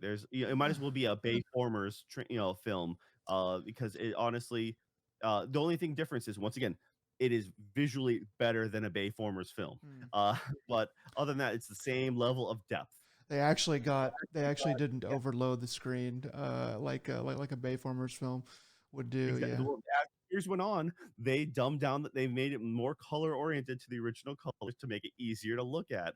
I mean, so Yeah. as far as, so yeah, I mean, and that and the other, speaking about anime, one of my also the sins that James Cameron did is sit on the uh, Battle Battle Angel Angel. Alita franchise for well before Avatar. He had to own the film rights like long beforehand, and we're just like, all right, we're waiting for it to come out. Never came out, and then eventually just passed the buck on and greenlit the god awful thing that became what it was. Um, Yeah, I never saw So that. you're not missing anything. Watch Yeah, the anime. I It's figured. like a 3. It's not a very long series, or I think it was like a. Anyways, I can't remember how long the original anime was. You're better off reading the manga. Uh, Sure. and but once again, James Cameron, it's just one of those big things that he it's his hill to die on. It's his megalopolis or whatever. And I feel like Mm. That's a good one. like Oprah, in their old age, they have a vision in their mind and they think it's the greatest thing, and they just maybe once again, if they were constrained if they didn't have the budget, or that, like the infinite money situation, maybe they would have been forced to make something great. But because of that, they just splattered paint everywhere, colored outside the lines, and they're like, here's my art. um Yeah, but budgetary constraints actually can be helpful for art. A lot of the time, and they do actually. It does actually help art a lot of the time. Yeah, with Megalopolis, I finally watched enough YouTube videos to where I was like, I think that Francis Ford Coppola knows that this is bad, and I think he just doesn't. He just like, I don't care. I know it's bad. I know everyone thinks it's bad, but this is what I wanted to make, and that's just you guys. And now you guys are gonna just have to deal with that. You don't have to watch it, but you just have to deal with the fact that it exists. And I'm like, okay, I kind of I kind of understand that in one way. James Cameron, yeah, because you have a point. Like his earlier stuff, Terminator, Abyss, uh, you know, to some degree Titanic, even though Titanic is pretty like is a really boilerplate love story as well. Dude, aliens itself changed the face of sci-fi as we know it. Yeah, Okay. Aliens, Aliens for sure. Those movies, those early movies, he definitely had a better grip of writing. I think that's fair to say, and that by '09, probably out of ideas, man. He's just like, I just want to make the tech. Um, between him and George Lucas, I mean, I can't imagine what a script that they would write would be. It would just be like, just like a red square and a blue square just hitting each other, but it would look so cool. Um, yeah, I don't know. It's it's Avatar is it's a weird thing to me. Like I still can't really quite make sense of it for myself. But yeah, so I'm kind I of would betting. rather watch James Cameron's was it 1982's Piranha 2 The Spawning over Avatar, because at least that way I know I'm in for a good bad time, not just this middling lukewarm bath of a fucking movie. Yeah. Okay. Have you seen Avatar 2? I didn't finish it. Okay. I couldn't even. You recommended it, so like you said I should watch it, and I really tried for Okay. like a hot, not even 30 minutes, and I'm like, no, I'm out. I think And then the wells I think the wells just poisoned with you. I mean, like there's no like even if it is good, you've already decided that it's not going to be good. I need to have a Not that really it is, but even and if it is enough good. bad people around me so we can be our own bad theater experience. That's why you had a bad theater experience, because everyone else in that theater knew it was garbage, and you're like, no, I want to watch my art, and you're But like, see that's the thing is it wasn't the actual sitting in the seat or sitting in the theater and watching it that was bad. It was all the concessions. Like they didn't have, like I had to wait outside because they were like trying to get their soda machine going, and it was oh, just like, this I was is just just saying irritating. you just had a bad experience with the people around you. That's No, all. no. And so I'm that guy. okay, I'm the guy that like watches a podcast out loud while he watches a movie, in a theater. Okay, last thing that's sort of not really important, but Magic the Gathering. We're still talking about the news. Magic the Gathering was about to release their Monster Hunter collab. It has decided to go back to the drawing board after fans reacted negatively to the announcement. They said that there wasn't going to be any new mechanics. It's basically just reskinning these cards to have the Monster Hunter stuff in there, and so it's good that they have gone back to the drawing board. I don't know what they're gonna do with it. I kind of bounced out of Magic. I was playing Magic Arena a lot, and I just kind of got sort of tired of it.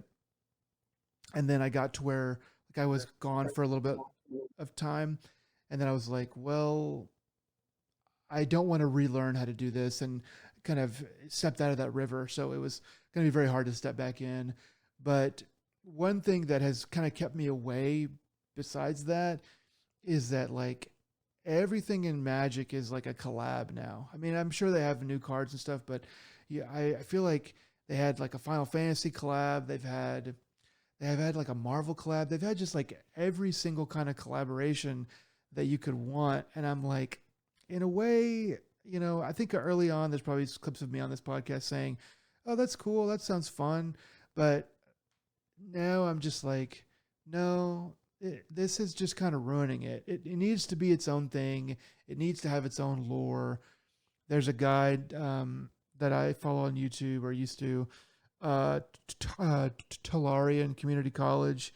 He's probably one of the best Magic the Gathering people. And years ago, I was watching a video where he was like, the books for Magic the Gathering are not very good. And he was like, the reason why that's important is that the lore for this game needs to be good, or else it's not going to have a thing to stand on.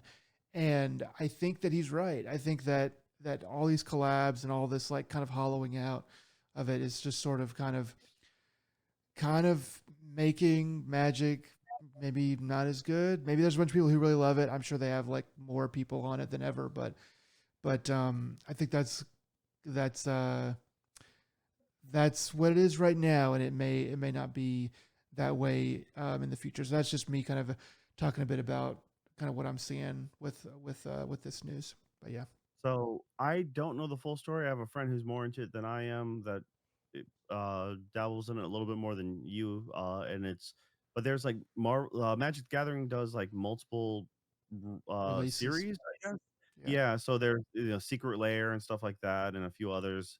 Um, and that's kind of how they get away with the fact that they're like, yeah, well, this is kind of for what they're trying to do is they're trying to make the Universal card game series that kind of was popular back in I don't know 2006, Mhm. where they had like Street Fighter and X-Men and stuff like that in one kind of universal deck building, which is kind of like the Japanese, I think it's like Short Vice card series where they make every anime and most Japanese games into a run of game, that all fit in that mechanics. Mhm. Um, the I know they recently did the Spider-Man, like Spider-Verse one series. They're doing the Avatar, The Last Airbender, either now or about to, or I forget something like that. Um, and fans always have something to pick.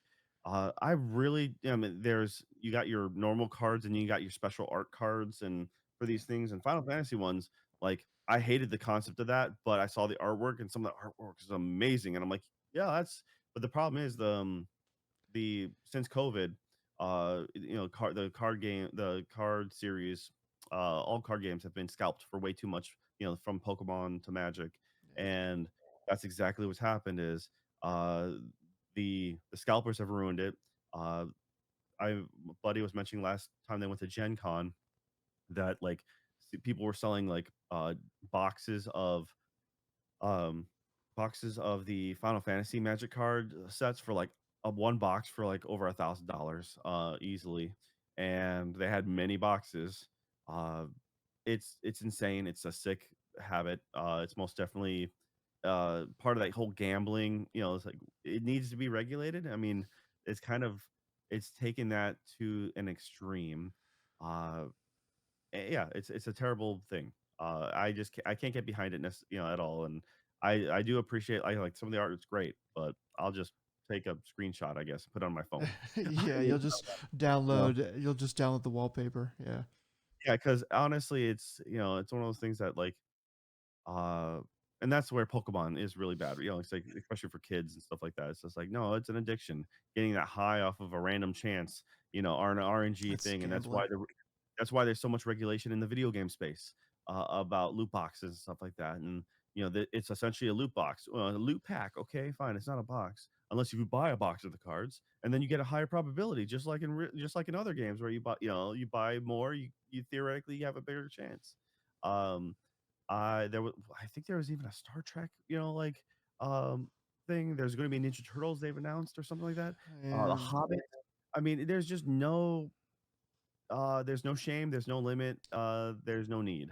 It So just breaks. I mean, it's like it breaks the fantasy of it. It's like this is supposed to be a fantasy world with rules, and when it's like, well, now you've got like Spider-Man and Harry Potter and My Little Pony all like fighting. It's like, well, I mean, it's a don't you stupid. want Sonic in your Magic the Gathering game? Nobody wants Sonic in No, anything. it's too late. It's already been done. So just deal with it.